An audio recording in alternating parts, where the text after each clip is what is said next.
नमस्कार। हाँ नमस्कार नितिन जी, नमस्कार। कैसे हैं? जयराम जी नमस्कार। बस बहुत बढ़िया सर। स्टार्ट करें सर। हाँ बिल्कुल सर, बिल्कुल मैं तैयार हूँ। नहीं, आपका फेस नहीं दिख रहा था तो थोड़ा सा कंफ्यूजन हो गया था मुझे। तो ये मैं तो चालू कर रखा है मैंने कैमरा जो है। चलिए कोई नहीं sir. Sir first of all तो आप सभी का स्वागत है हमारे गोल्ड एजुकेशन के प्लेटफॉर्म पे, जहां पे हम डीएमआईटी मिड बे अबेकस सब ऑनलाइन करते हैं। फर्स्ट ऑफ ऑल बहुत बहुत स्वागत है आपका। आपको स्क्रीन शेयर हो रही है सर प्रॉपर? हाँ हाँ बिल्कुल। चलिए, ये डीएमआईटी जो रिपोर्ट आपको व्हाट्सएप की होगी उसका फर्स्ट पेज है सर। हाँ जी। फर्स्ट पेज पे हमने बताया है कि डीएमआईटी क्यों जरूरी है, किस एज में जरूरी है और बच्चों के लिए क्या लाभदायक है। तो पहले हम बात करते हैं कि डीएमआईटी किसके लिए जरूरी है, किस एज में करवाना चाहिए और किस एज में इसके क्या फायदे हैं। अगर मैं बात करूं, जब बच्चा पैदा होता है 0 से 3 साल का, तो भगवान उसे कोई ना कोई गॉड गिफ्ट देकर के जरूर भेजता है। उसके अंदर कोई ना कोई इनबोर्न टैलेंट होते हैं, उसकी कुछ पोटेंशियल्स होते हैं। यदि इनको डिस्कवर करना है और यदि हमें इस एज में यदि पता लग जाए, तो हम बच्चों को अच्छी पेरेंटिंग दे सकते हैं, अच्छी लर्निंग स्टाइल दे सकते हैं और बच्चे को उसी सांचे में डाल सकते हैं जिस सांचे में भगवान ने उसको इनबोर्न टैलेंट देकर के भेजा है। तो एक सही एज मैं कह सकता हूं 0 से 3 साल। अगर ये थोड़ा शॉर्ट अगर लगता है तो 4 से 12 साल के बच्चों की तो हमें ये डीएमआईटी करवा लेनी चाहिए, क्योंकि 4 साल का लगभग बच्चा स्कूल जाना स्टार्ट कर देता है। और स्कूल जाने के बाद में जो सबसे पहली चीज इंपॉर्टेंट बच्चों के साथ में आती है वो आती है लर्निंग पैटर्न। बच्चे सीखेंगे कैसे, बच्चे का आईक्यू लेवल कितना है, बच्चे का इमोशंस लेवल कितना है, बच्चे की क्रिएटिविटी कितनी है, बच्चा स्कूल जाने के लिए रोता तो नहीं है, बच्चे की पर्सनैलिटी कैसी है, थिंकिंग स्टाइल कैसी है। ये सारी चीजें हमें डीएमआईटी से पता लग जाती है इस एज में। और हम उसको बेटर एजुकेशन प्रोवाइड करा सकते हैं, बेटर कंसंट्रेशन दे सकते हैं। यदि हमें पता हो कि बच्चा विजुअल लर्नर है, काइनेस्टिक लर्नर है या ऑडिटरी है, बच्चे की पर्सनैलिटी कौन सी है, बच्चे को सेल्फ मोटिवेट करना है, किसी और के एग्जाम्पल देके करना है, तो सारी चीजें हमें एक सही एज में पता लग जाती है। जो एज हमारे बच्चे की भी है लगभग 11-12 साल, तो परफेक्ट एज कह सकते हैं। इसके बाद में यदि 13 से 19 साल का कोई बच्चा है वो बोले कि मैं डीएमआईटी क्यों कराऊं, तो इंडिया के अंदर जो सबसे ज्यादा चैलेंजेस यदि आज की डेट में हैं, तो सबसे बड़ी प्रॉब्लम है 10th के बाद में सही सब्जेक्ट का कलेक्शन। 10th के बाद में सही सब्जेक्ट का सिलेक्शन करना ही सबसे बड़ी प्रॉब्लम है। क्योंकि यदि 11th में सही सब्जेक्ट को चूज नहीं किया, तो 11th 12th first year second year final minimum 5 year उसके बाउंड हो जाते हैं। और हमारे इंडिया में अधिकतर देखा गया है कि ये 5 साल बच्चा पढ़ाई किसी और की चीज करता है और उसके बाद वो सोचता है कि मैं जॉब कहाँ करूं, एमबीए कर लूं, मार्केटिंग में चला जाऊं, एचआर में कर लूं, गवर्नमेंट जॉब की तैयारी कर लूं। अरे भैया, आपको जब कुछ और ही आपका टारगेट था, आपका कुछ और ही कैरियर था, ये 5 साल आपने ये आर्ट्स कॉमर्स साइंस के चक्कर में बर्बाद ही क्यों किए? अगर कहीं सही जगह पे हम इसको यूटिलाइज करते तो हमारा कैरियर ज्यादा बेस्ट होता, बजाय आर्ट्स कॉमर्स साइंस के एक डिग्री लेने के भी आप पे। तो 10th वाले बच्चों के लिए मोस्ट इंपोर्टेंट है कि career selection, subject selection, course क्या लेना चाहिए। 250 से ज्यादा स्किल्स है जिनका भी हम जानेंगे कि इस बच्चे को क्या सब्जेक्ट दिलाना चाहिए, किस कोर्स में भेजना चाहिए। ये हमें बिल्कुल परफेक्टली डीएमआईटी रिपोर्ट से पता लग जाता है। क्लियर है सर? ओके। चलिए, एक बार बीच बीच में पूछता रहता हूँ ताकि आवाज का भी मुझे कंफ्यूजन रहे हाँ कि आ नहीं रही है नहीं, नहीं आ सही रही, है। है ना।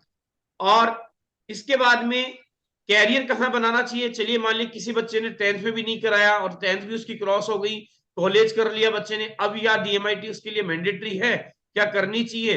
तो 100% करनी चाहिए, क्योंकि ये देखा गया है कि कुछ बच्चे पहले मार्केटिंग की जॉब में चले जाते हैं, बैंक में या किसी भी फील्ड में, फिर बाद में लगता है कि नहीं यार मार्केटिंग तो मेरे बस की नहीं है, मैं इससे एमबीए कर लेता हूँ। फिर वो एचआर में चले जाते हैं, फिर एचआर के बाद लगता है कि यार मैं बिजनेस कर लेता हूँ। मतलब 5-7 जगह पे अपना एक्सपीरियंस से वो लर्निंग करते हैं और उसके बाद में 30, 32, 33, 35 साल के होने के बाद में वो कैरियर को समझ पाते हैं कि मैं इस फील्ड के लिए बना था। अगर कोई बच्चा कॉलेज तक भी डीएमआईटी नहीं करता है और उसे नहीं पता है कि मुझे क्या करना चाहिए, तो उसके बाद में भी वो जान सकता है कि उसकी पर्सनैलिटी कैसी है और उसे किस जॉब में जाना चाहिए, जो कि हम जानेंगे अभी।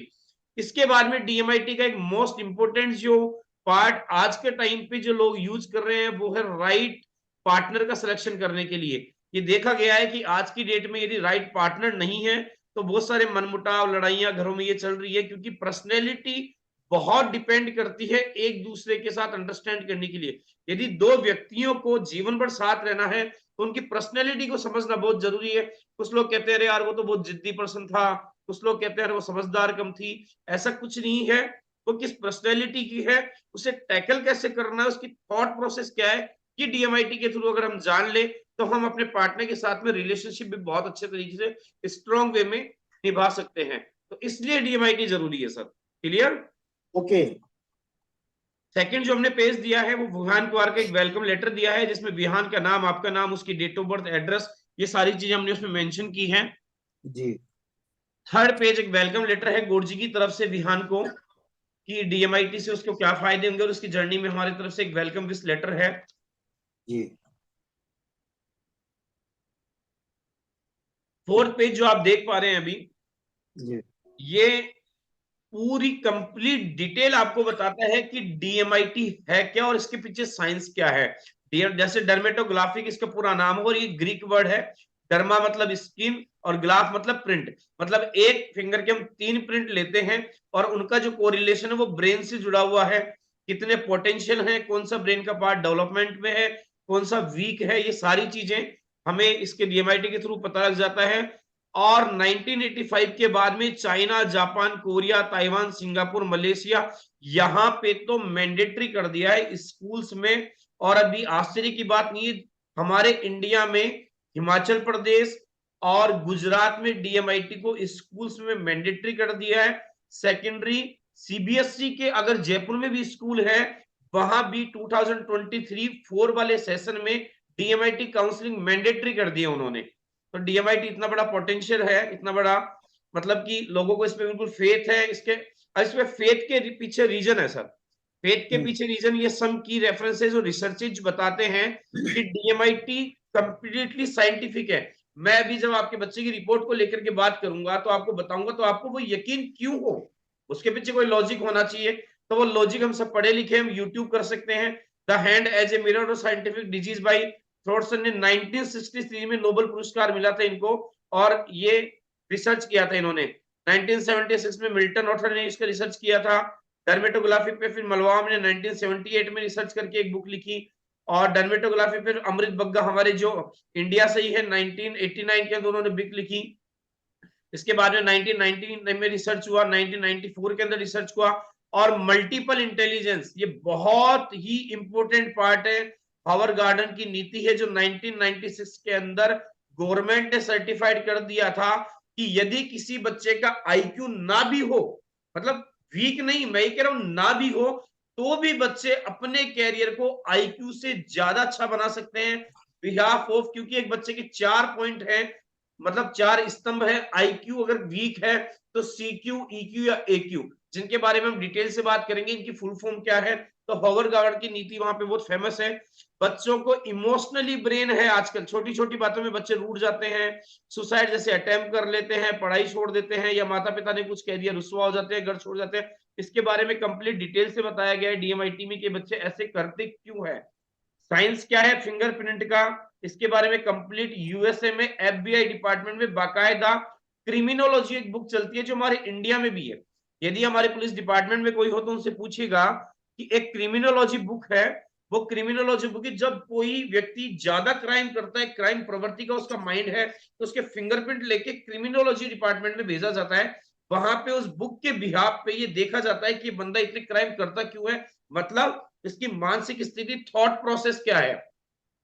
और frame of mind Howard Gardner ने फिर वापस से एक बुक लिखी 1998 के अंदर, और डीएमआईटी को लेकर के इतने साइंटिस्ट है सर, इसीलिए हम कहते हैं कि डीएमआईटी पूरी ऑथेंटिक है, साइंटिफिक है। और जो हमारे फिंगरप्रिंट है इनका डायरेक्ट रिलेशन से हमारे ब्रेन से, उसके बारे में हम बात करेंगे। तो इतने साइंटिस्टों ने इसको रिसर्च किया है, और भी बहुत सारे साइंटिस्ट है, यदि मैं नाम देना चाहता तो लगभग 100-150 साइंटिस्ट ऐसे होते जिनके नाम मुझे लिखने होते, लेकिन ये वर्ल्ड फेमस साइंटिस्ट है जिनके बारे में हमने उल्लेख किया है। सेकंड ये जो पेज है ब्रेन लॉब्स और देयर फंक्शन से रिलेटेड है। इसका मतलब है कि हमारे ब्रेन के टोटल लेफ्ट और राइट 2 पार्ट है, लेफ्ट के टोटल 5 पार्ट और राइट के भी टोटल 5 पार्ट है। यहाँ पे 6 पार्ट दिए गए हैं, 2 पार्ट कॉमन होते हैं जो हम रिपोर्ट में चेक करेंगे। तो इस तरह से 5 पार्ट लेफ्ट के और 5 पार्ट राइट के, ये ऑथेंटिक साइंटिफिक रिपोर्ट है।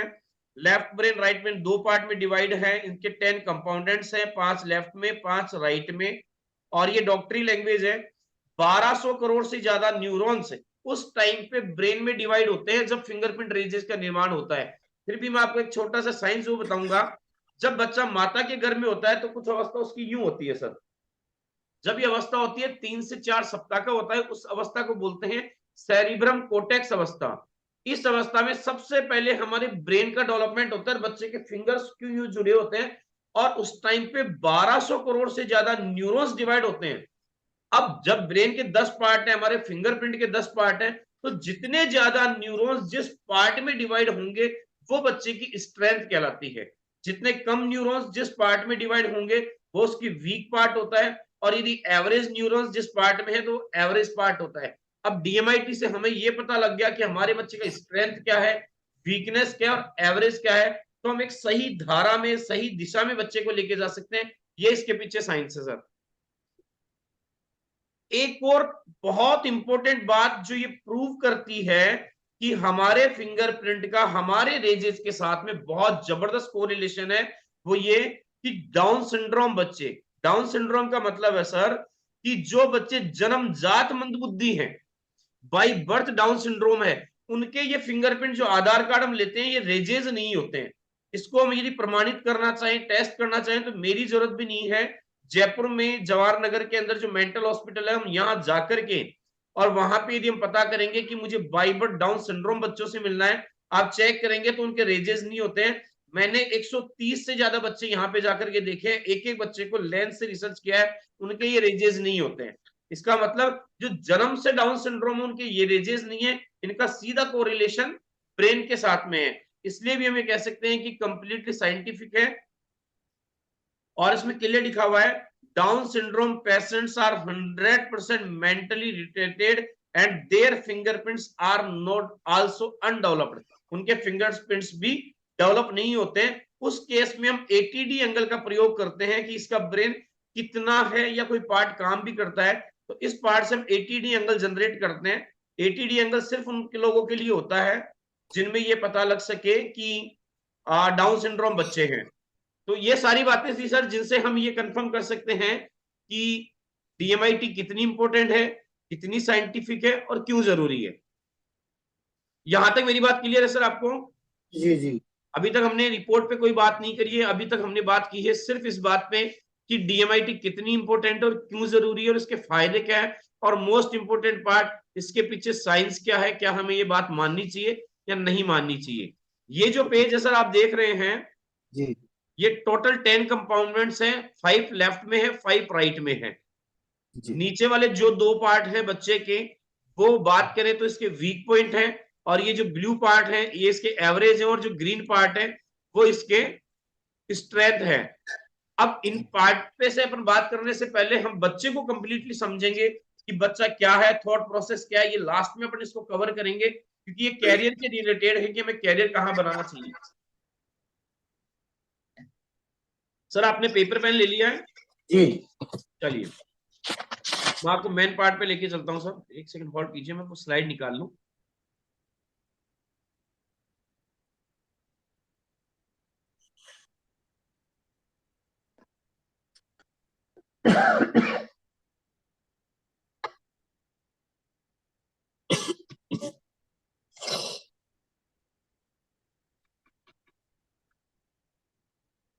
ये जो पार्ट है सर, सबसे पहले हम अगर बात करें तो डीएमआईटी में हम बात करेंगे लर्निंग पैटर्न की, क्योंकि अभी जो एज है वो है लर्निंग पैटर्न की। बच्चे को पढ़ना कैसे चाहिए, सीखना कैसे चाहिए, पढ़ने का तरीका क्या होना चाहिए। यदि एक रिसर्च कहता है कि यदि बच्चा अपनी गॉड गिफ्ट लर्निंग पैटर्न के अनुसार यदि वो सिर्फ अध्ययन करना लग जाए तो 15 गुना ज्यादा फोकस, ज्यादा कॉन्सेंट्रेट होकर पढ़ाई करता है, और 30 टाइम ज्यादा लंबे समय तक याद रहती हैं, और लंबे समय तक वो पढ़ाई करता है। तो ये लंबे समय तक पढ़ने का और कंसंट्रेट करने का जो मोस्ट इंपोर्टेंट पार्ट है वो है लर्निंग पैटर्न सर। अब यदि हम बात करें 1200 करोड़ न्यूरॉन्स यदि लर्निंग पैटर्न में डिवाइड होते हैं तो हमारे बच्चे का लर्निंग पैटर्न ये वाला है सर, ऑडिटरी लर्नर है ये रिपोर्ट में आएगा सर ये? बिल्कुल सर, रिपोर्ट का ही मैं बता रहा हूँ, ये बच्चे की रिपोर्ट ही है सर। जी जी। नहीं, मैंने कहा वो और भी था ऊपर, तो आपने कहा ये वाला है। नहीं, ये 25% है, ये 35% है, और ये 39.5% है। यहाँ पे सर पॉइंट 1 का भी बहुत ज्यादा गेम होता है कि 1200 करोड़ न्यूरॉन से डिवाइड होकर के ये पार्ट बना है। तो हमारा जो बच्चा है वो ऑडिटरी लर्नर है।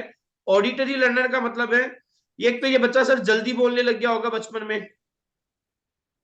हाँ, वो साल सवा साल का था जब बोलना शुरू कर दिया होगा, क्योंकि कुछ बच्चे जो होते हैं वो लेट बोलना शुरू करते हैं,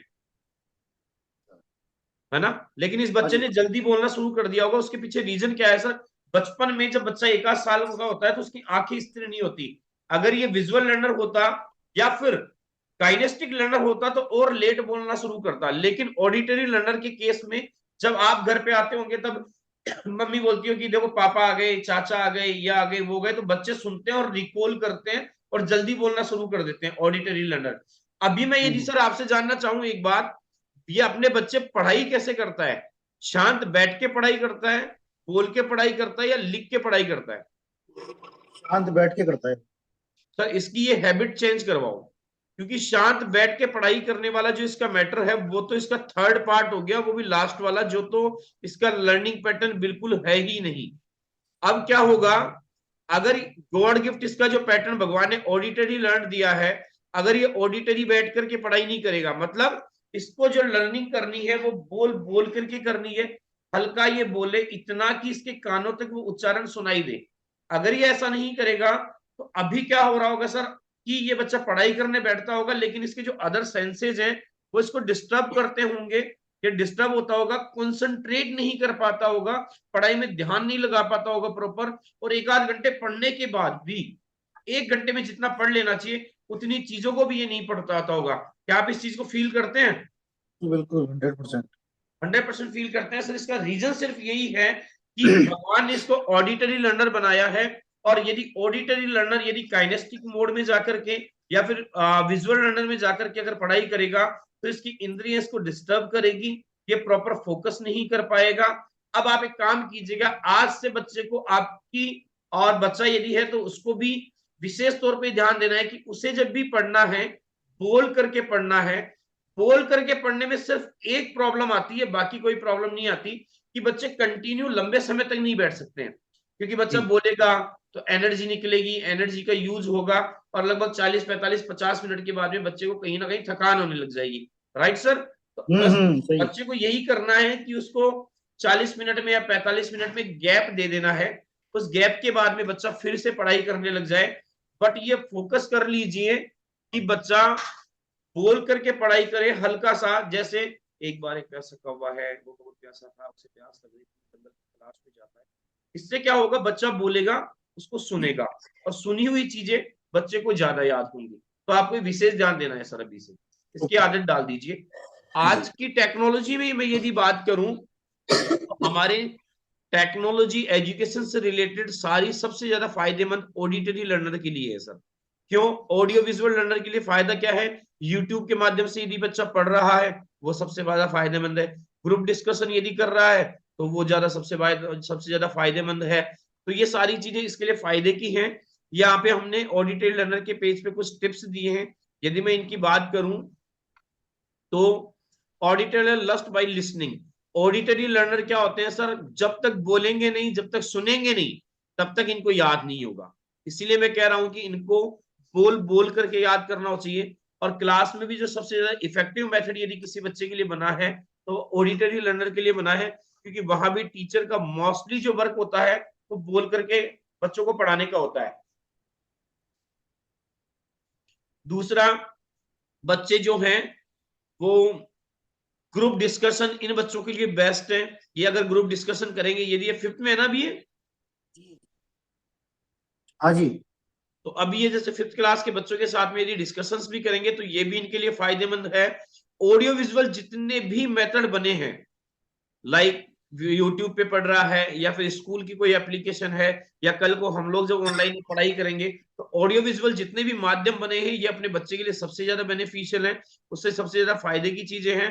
एक काम और ये कर सकता है सर बच्चा, जी। यदि इस बच्चे को कहीं प्रॉब्लम आती है, मान लीजिए कोई टिपिकल टॉपिक है, टफ टॉपिक है, तो बच्चा एक मोबाइल, टेक्नोलॉजी के टाइम पे अगर वो टफ टॉपिक है तो बच्चा मोबाइल को लेकर के अपना वीडियो बना करके रिकॉर्ड कर सकता है।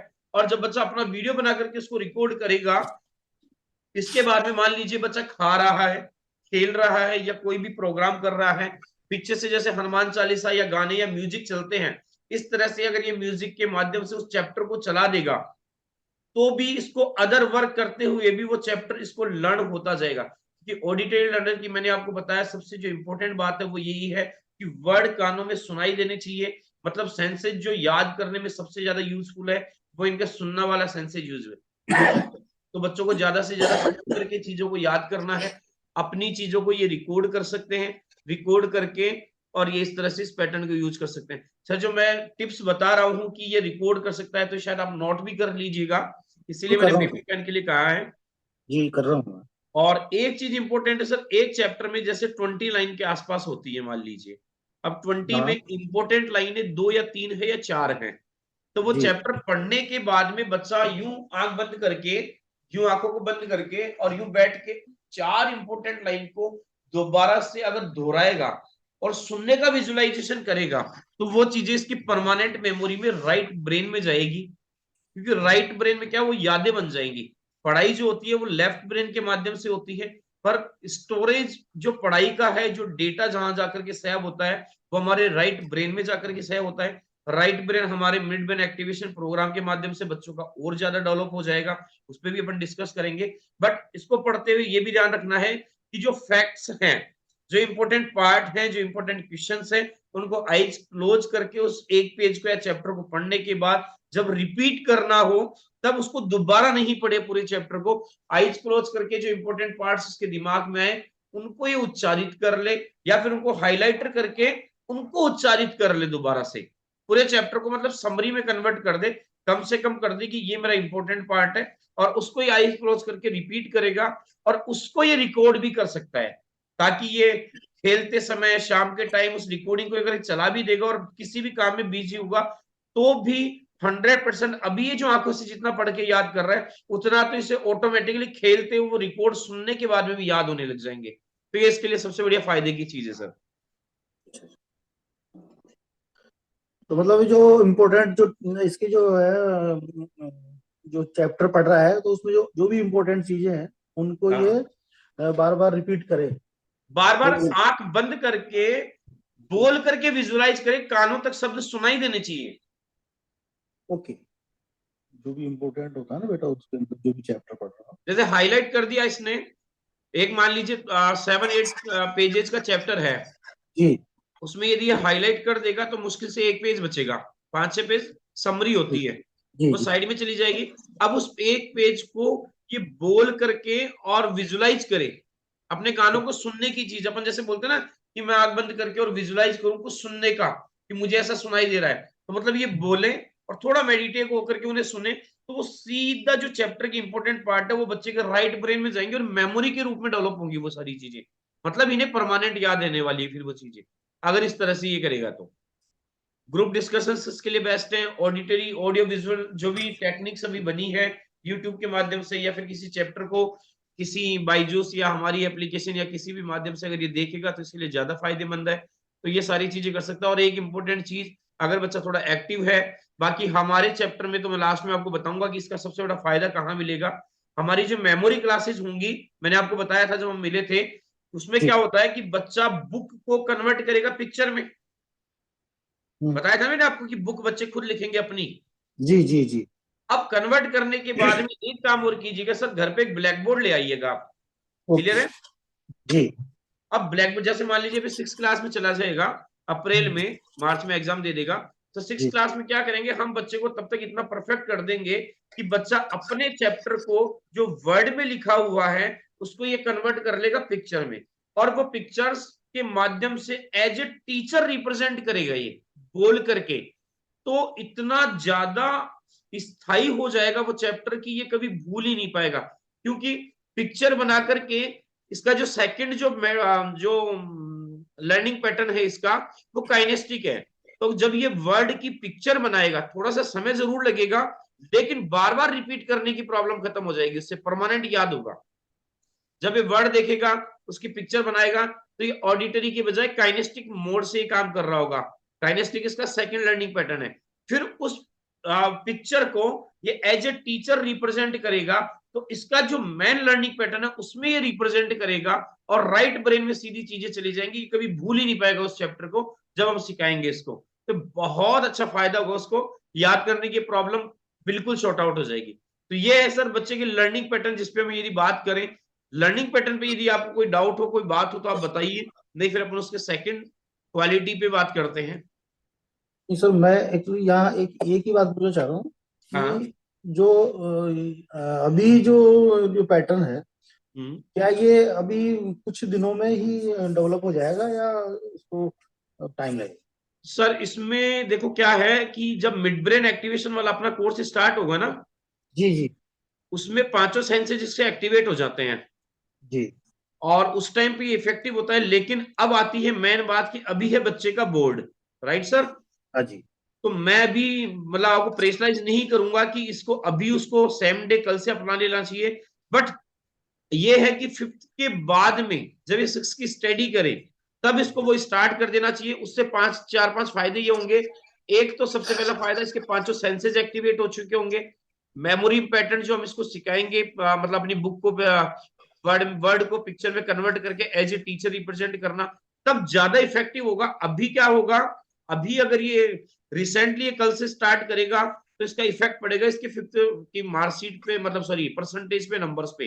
तो मैं अभी तो नहीं कहूंगा कि आपको ये एक महीने में स्टार्ट कर देना है, मतलब हाँ, बट उसके बाद में आपको परमानेंट इससे क्लोज हम करवा देंगे। बट उसके ठीक है। बाद आपको भी ध्यान रखना है कि इसको ऑडिटरी ज्यादा यूज करना है बिल्कुल। Okay. After fifth sir. Okay sir. ठीक है सर। Okay sir. तो ऑडिटरी लर्नर पे आपको सब कुछ क्लियर है। बाकी इसकी आपको रिपोर्ट मिल गई होगी, ये कुछ हमने टिप्स दे रखे हैं कि क्या करना चाहिए और स्टडी टिप्स दे रखे हैं, ये एक बार आप रीड कर लीजिएगा। यदि कभी भी डाउट हो तो आप कॉल कर सकते हैं। हाँ जी सर। अब हम चलते हैं सेकंड इसकी क्वालिटी पे। मैं ओपन कर लेता हूं पेज।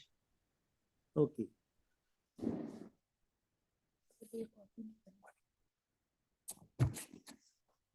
कर सकते हैं, मुझे करना ही चाहिए। आप शंकर जी सर, आपका कैमरा फ्रंट कैमरा ऑन कीजिए। आपका बैक कैमरा ऑन कर सर, रखे हैं ये आप। पता नहीं क्यों नहीं हो रहा, ये मुझे समझ नहीं आई। फ्रंट वाला कैमरा ऑन कीजिए। आपने शायद बैक कैमरा ऑन कर रखा है। हाँ, अब हो गया। हो गया। बिल्कुल सब ओके है। हो गया। हाँ, अब हो गया आपका फ्रंट कैमरा ऑन। ओके। आ रही है, दिख रहा है ये हमारा। जी जी, अब दिख रहे बिल्कुल हैं, आप दिख शंकर जी रहे हैं। बिल्कुल दिख रहे हैं, बिल्कुल क्लियर आ रहा है। मैं बीच बीच में कैमरा इसलिए बंद कर देता हूँ मेरा, कि एक्चुअली क्या है कि थोड़ा सा बफरिंग होने लग जाती है, इसको बंद करके वापस से मेरा सही हो जाता है। सर आपको ये पेज दिख रहा है क्लियरली, हाँ जी। हाँ, बिल्कुल क्लियर दिख रहा है सर। जो मैंने स्क्रीन शेयर की है? जी बिल्कुल एकदम दिख रहा है। चलिए सर, ये है सोच। हम कहते हैं ना, हमारा बच्चा जिद्दी है, हमारी हाँ बात जी। नहीं मानता, हम्म। इसको कैसे समझाएं, पेरेंटिंग कैसे करनी चाहिए। ये सारा जो गेम है वो एक्वायर्ड गॉड गिफ्टेड मेथड है। पहली बात, आपका बच्चा बहुत जिद्दी है, जब मैं फिंगरप्रिंट ले रहा था तभी मैंने आपको बता दिया था, बिल्कुल सर, बिल्कुल बताएं। Right sir. अब हाँ जी। जिद्दी बच्चा है, अब आप उसे समझाते कैसे, थोड़ा मुझे आइडिया दें, फिर मैं आपको गाइड करूंगा कि इस बच्चे को समझाना कैसे है। ये जो पेज दिया गया है, ये बच्चे की सोच को लेकर के दिया गया है सर। किसी भी हम्म। इंसान की चार तरह की सोच होती है, चार तरह के अलावा कोई सोच नहीं होती। या तो बच्चा सेल्फ कॉग्निटिव होता है, या बच्चा अफेक्टिव होता है, या बच्चा रिवर्स थिंकर होता है, या बच्चा रिफ्लेक्टिव होता है। इन चार के अलावा बच्चे की कोई सोच नहीं होती। और हमारा जो बच्चा है वो 90% के साथ सेल्फ कॉग्निटिव है। मतलब एक ही मेथड है इसको समझाने का, दूसरा कोई मेथड ही नहीं है। मैं इसको कलर भी कर देता हूं। हमारे जो बच्चे का लर्निंग पैटर्न, बहुत सॉरी, थॉट प्रोसेस है, सोचने का तरीका है, वो ये है। आप चाहे तो स्क्रीनशॉट ले सकते हैं, बाकी रिपोर्ट तो आपके पास में है, मैं डिटेल में आपको समझा दूंगा। मेरा वीडियो बफरिंग कर रहा है, मैं अपना वीडियो ऑफ कर लेता हूं, बाकी वॉल्यूम टाइट रहेगा। तो मुझे सर एक बार ये बताने से पहले मुझे आप थोड़ा सा बताइए कि जब बच्चे को आप समझाते हैं, कभी कुछ आपको बच्चे को जी कुछ जी। समझाना है, कुछ चीज टैकल करनी है, कोई बात नहीं मान रहा है, या बच्चे को मोटिवेट करना है किसी चीज के लिए, तो आप क्या पैटर्न्स यूज करते हैं, क्या आपको मतलब थोड़ा सा पेरेंटिंग किस तरह से करते हैं? पहले तो मैं प्यार से समझाता हूँ, कोशिश करता हूँ हाँ। भाई, प्यार से, मतलब कि बेटा ये देखो आपके लिए ये बेनिफिशियरी है, तो इस तरह से आपको ये करना चाहिए। फिर नहीं राइट। मानता तो डांटना भी पड़ता है। तो फिर डांटने से ये, हालांकि वो करता तो है, मतलब यूं गुस्सा तो होता है, लेकिन फिर बैठ जाता है चुपचाप, कर लेता है जो भी उसको कहा जाता है। बाकी कोशिश मैं पहले यही करता हूँ कि प्यार से इसको जो है ट्रीट करूँ। चलिए, गुड है सर। बाकी मैं आपको एक चीज बताऊंगा सर, हमारा बच्चा है ऑडिटरी लर्नर, मतलब सुन के याद करता है चीजों को। जी। तो मैं ऐसे बच्चों के साथ में एक चीज जरूर शेयर करना चाहूंगा। इस मेथड पे आने से पहले लर्निंग पैटर्न पे वापस जाना चाहूंगा, क्योंकि आपके बोलने से मुझे कोई बहुत इंपॉर्टेंट चीज याद आ गई। वो ये है, जो सर बच्चे ऑडिटरी लर्नर होते हैं और साथ में सेल्फ कॉग्निटिव होते हैं, ऐसे बच्चों को कभी डांटना नहीं चाहिए। आप इसकी पिटाई कर लिया करो, सीधा चांटा मार लिया करो, कोई प्रॉब्लम नहीं है। वो ये नहीं किया मैंने, चांटे की चाटा नहीं मार किया। को भूल जाएगा। अब मेरी बात को समझिएगा सर, मतलब जी। मेथड में मैं जो कहना चाह रहा हूं वो समझिएगा। ये चांटे की मार को भूल जाएगा, लेकिन आपने जो गलत वर्ड बोले होंगे वो दिल में रहेंगे इसके, क्योंकि इसको सुनी हुई चीजें लंबे समय तक याद रहती हैं। एक तो आप ओके। ये थोड़ा सा कोशिश कीजिए। और कभी आप इसको डांट भी देते हैं, ऐसा नहीं है एज ए पेरेंट्स हम इसको डांटेंगे नहीं, डांटना भी पड़ेगा। मैं कितना भी मना कर लूं, मेरा बेटा होगा तो भी मैं डांटूंगा। कई बार गुस्सा आता है, डांटना पड़ता है। डांटने के बाद जब ये बच्चा दिल से लगा ले और आपको लगे कि इसने दिल में गांठ नहीं बन जाए, कुछ बच्चे होते हो ना 6 महीने बाद भी बोलते हैं पापा आपने मेरे को ऐसा कहा था एक बार, याद हो तो। बिल्कुल। ये कुछ इस तरह से करता होगा 100%, पक्का। है ना। इसको हाँ। सालों पुरानी भी डांट याद रहती होगी, पापा आपने मेरे को ऐसा कहा था। आपने मारा होगा ना थप्पड़ तो वो भूल गया होगा, उसको कोई फर्क नहीं पड़ेगा, लेकिन वो बात इसको जरूर याद रहती होगी। इसका एक ही तरीका है इन बातों को रिमूव करने का, कि हम गुस्से गुस्से में डांट तो देते हैं, उसके बाद में यदि आप ऑफिस से घर से ऑफिस चले गए तो आप पीछे कोई म्यूजिक चला दीजिए। आप इनकी मम्मी को बोलिए कि वो कोई म्यूजिक चला दे, या घर पे कोई हो तो म्यूजिक चला दे। जब बच्चों को हम डांट देते हैं तो उसके दिमाग में वही वही बातें ना घूमे, और म्यूजिक इसके लिए एक बेस्ट रेमेडीज का काम करेगी। वो बातों को रिमूव कर देगी, मतलब घर नहीं बनने देगी अंदर दिल में, वो बातें रिमूव हो जाएंगी। और जो आज आपको प्रॉब्लम आ रही है कि साल भर बाद भी ये बोल देता है, 6 महीने बाद भी इसके दिल में बातें रहती है कि आपने मुझे ऐसा कहा था, तो वो थोड़ा सा आपको पेरेंटिंग में एक चीज तो ये ध्यान रखनी है। एक, मुझे नहीं पता आपके घर का माहौल कैसा है, भगवान करे अच्छा ही होना चाहिए, लेकिन कहीं ना कहीं कुछ फैमिलीज में एक प्रॉब्लम आजकल, कि मियां बीवी के या घर के झगड़े होते हैं ना सर। सुन पा रहे हैं सर? मतलब जी मैं जी ये जी। नहीं कह रहा अपने घर में है, मतलब एक बात बता रहा हूं कि कहीं कई बार क्या होता है, कुछ घरों में मियां बीवी के झगड़े तू तू में होती है, जिद बहस में बातें बदल जाती हैं, और वो बच्चों के सामने भी करने लग जाते हैं। दादा दादी हो, दादा अपने बेटे को डांट रहा हो, या घर के एटमॉस्फेयर में कोई भी दो लोग हो, उस टाइम पे तो आपको विशेष कोशिश करनी है कि बच्चे उस टाइम पे बिल्कुल नहीं हो, क्योंकि उस टाइम पे बोले हुए प्रत्येक वर्ड, गुस्से में बोली हुई प्रत्येक बातें, चाहे वो बच्चे को नहीं कह रहे हो आप, लेकिन वो सारी बातें बच्चे के दिमाग में रहेंगी, वो स्टोर रहेंगी। तो ये तो विशेष, घर के एटमॉस्फेयर में अगर कहीं भी ऐसा है कि हमारे घर में कोई लड़ रहा है, तेज वॉल्यूम है, गाली गलौज हो रही है, या जिद बहस हो रही है, या बुरी चीजें बोल रही हैं, उस टाइम पे बच्चों के सामने तो बिल्कुल भी ना हो, स्पेशली इसके सामने, विहान के सामने, क्योंकि विहान को सुनी हुई बातें याद रहेंगी। मैंने जो लर्निंग पैटर्न बताया, auditory, due to that reason. Clear है सर?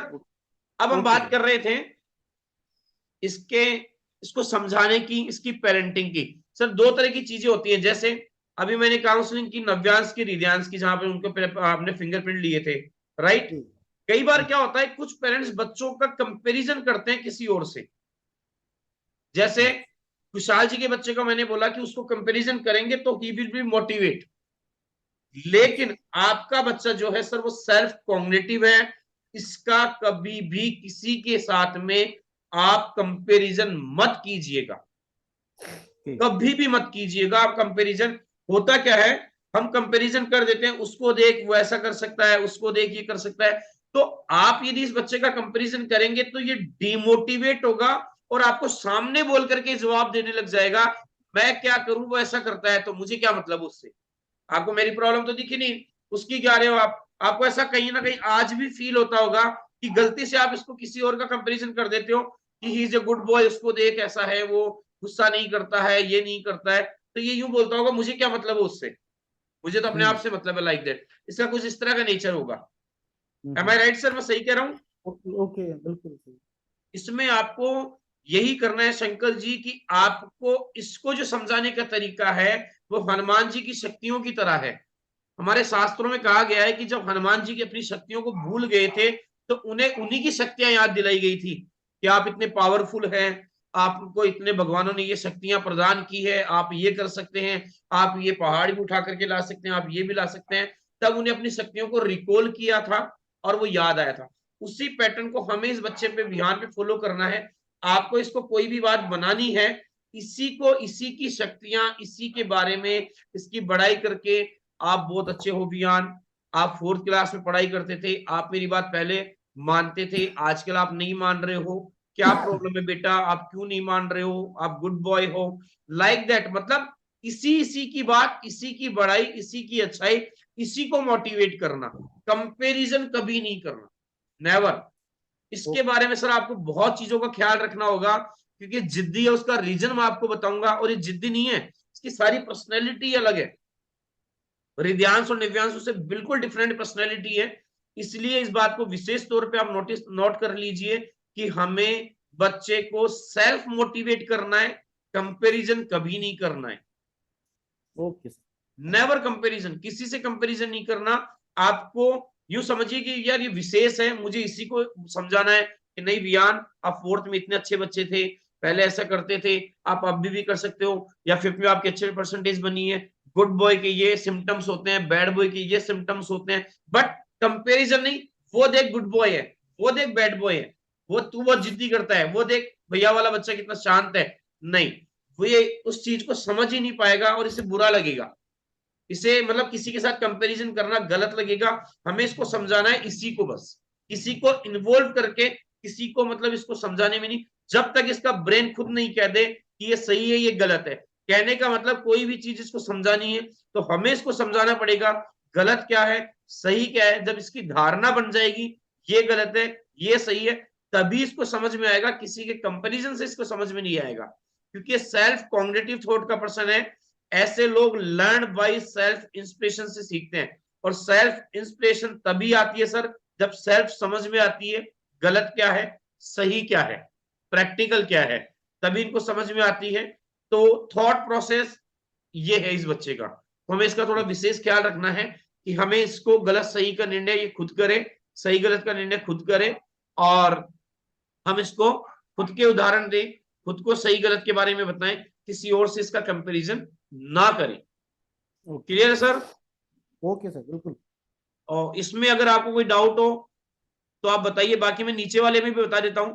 इफेक्टिव का मतलब होता है सर, इफेक्टिव जो बच्चे होते हैं वो किसी और के मोटिवेशन से सीखते हैं। इनको खुद की समझ नहीं होती, ये मोटिवेट होते हैं दूसरों को देख करके।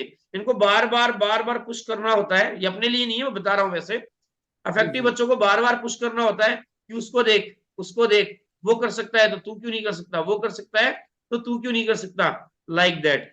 रिवर्स थिंकर सर उल्टी सोच के बच्चे होते हैं। इन बच्चों को कभी हॉस्टल नहीं भेजना चाहिए। ये बच्चे उसी से सीखते हैं जिससे बेपना प्यार करते हैं, चाहे वो मम्मी हो सकती है, चाहे पापा हो सकते हैं। कहते हैं ना मेरा बेटा तो घर में एक ही आदमी की बात मानता है, ये वो वाले कैटेगरी में आते हैं। और रिफ्लेक्टिव का मतलब होते हैं सर, ये हमेशा लीड करते हैं, जो लीड कर रहा था उससे आगे चल के सीखते हैं। कुछ इस तरह की पर्सनैलिटी होती है।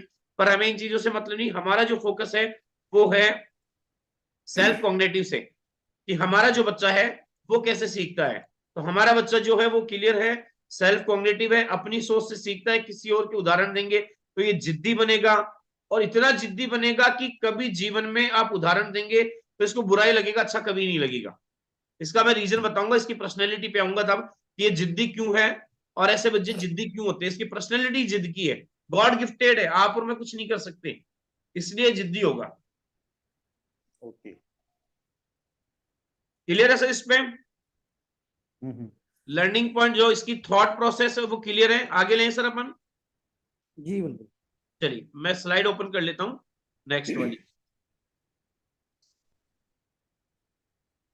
क्या? हाँ जी।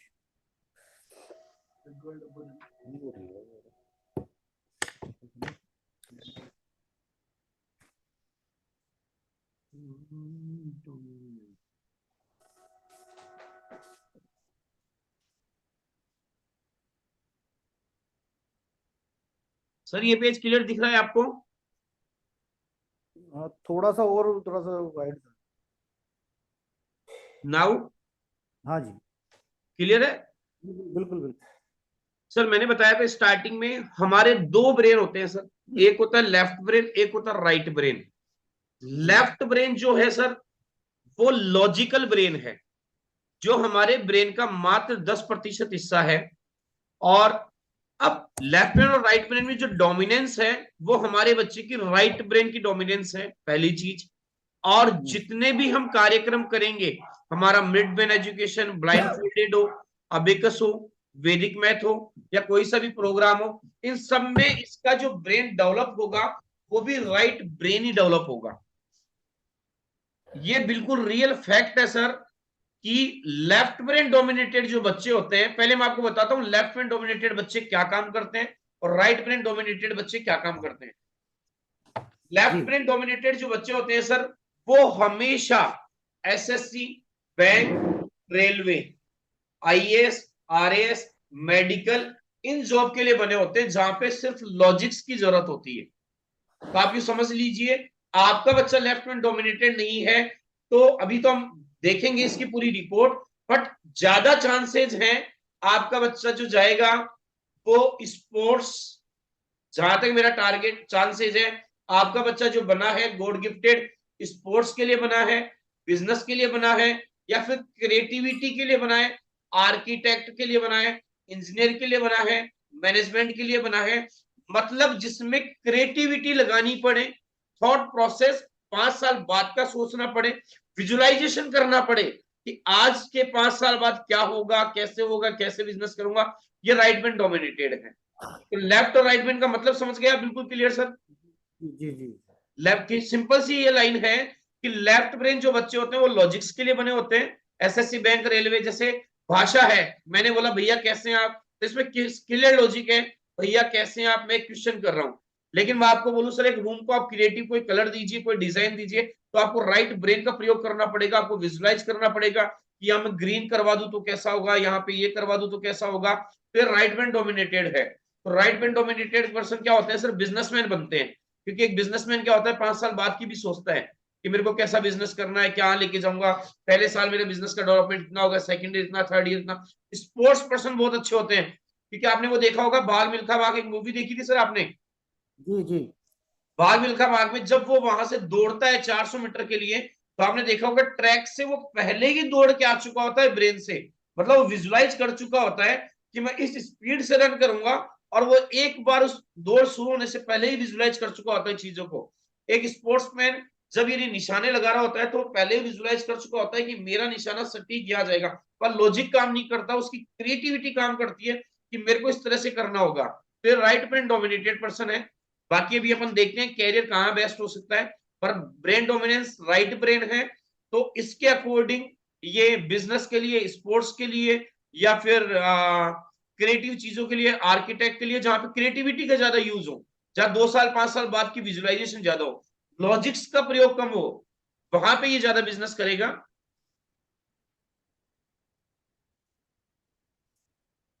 मैं नेक्स्ट पार्ट लेता हूं आगे।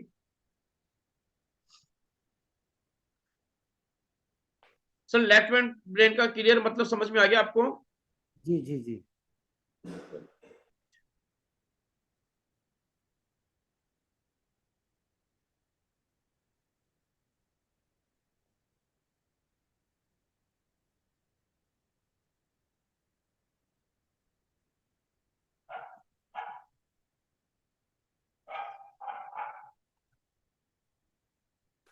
सर ये स्लाइड क्लियर है आपको?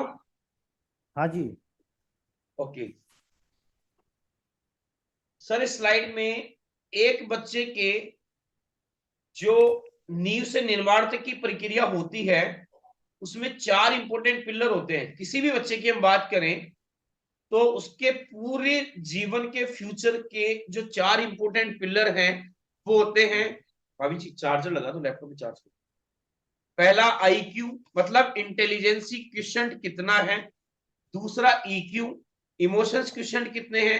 तीसरा सीक्यू, क्रिएटिव क्वेश्चन कितने हैं। चौथा एक्यू, एडवर्सिटी क्वेश्चन कितने हैं।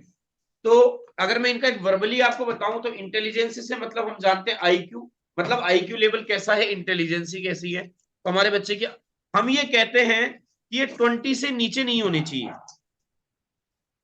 ओके। अभी अगर मैं बात करूं तो ये 20 से ज्यादा है, तो मतलब हमें टेंशन किसी चीज की नहीं है। लेकिन अगर मैं इसमें भी अगर बात करूं तो थोड़ा सा कम हमारा AQ है, CQ है। मतलब इसमें कहीं प्रॉब्लम नहीं है सर कि मैं आपको कुछ गाइड करूं कि आपको ऐसा करना चाहिए, कहीं दिक्कत नहीं है।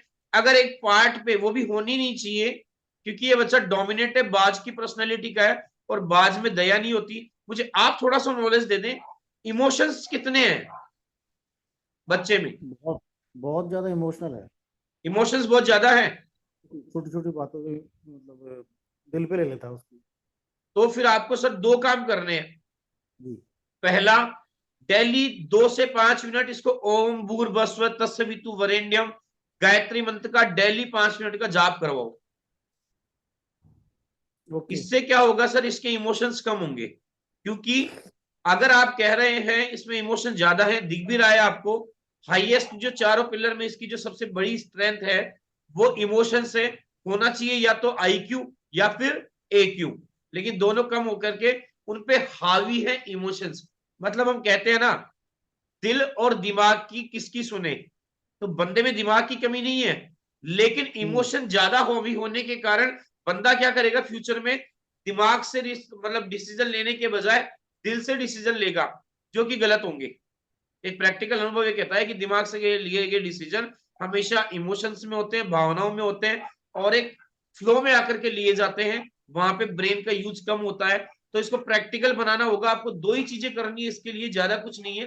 पहला, आपको जो अनुभव है, जो मैंने शास्त्रों में पढ़ा है, मैंने आचार्य की है एस्ट्रोलॉजी से, मैंने ऋग्वेद यजुर्वेद सामवेद अथर्ववेद सबका अध्ययन किया है, और एक निचोड़ निकाला है कि यदि गायत्री मंत्र का 2 मिनट 3 मिनट भी डेली यदि उपासना की जाए तो हमारे इमोशंस लेवल स्थिर होते हैं, बंदे ज्यादा इमोशनली नहीं होते हैं, प्रैक्टिकल चीजों को समझना शुरू करते हैं। तो ये तो मेरा अनुभव कहता है।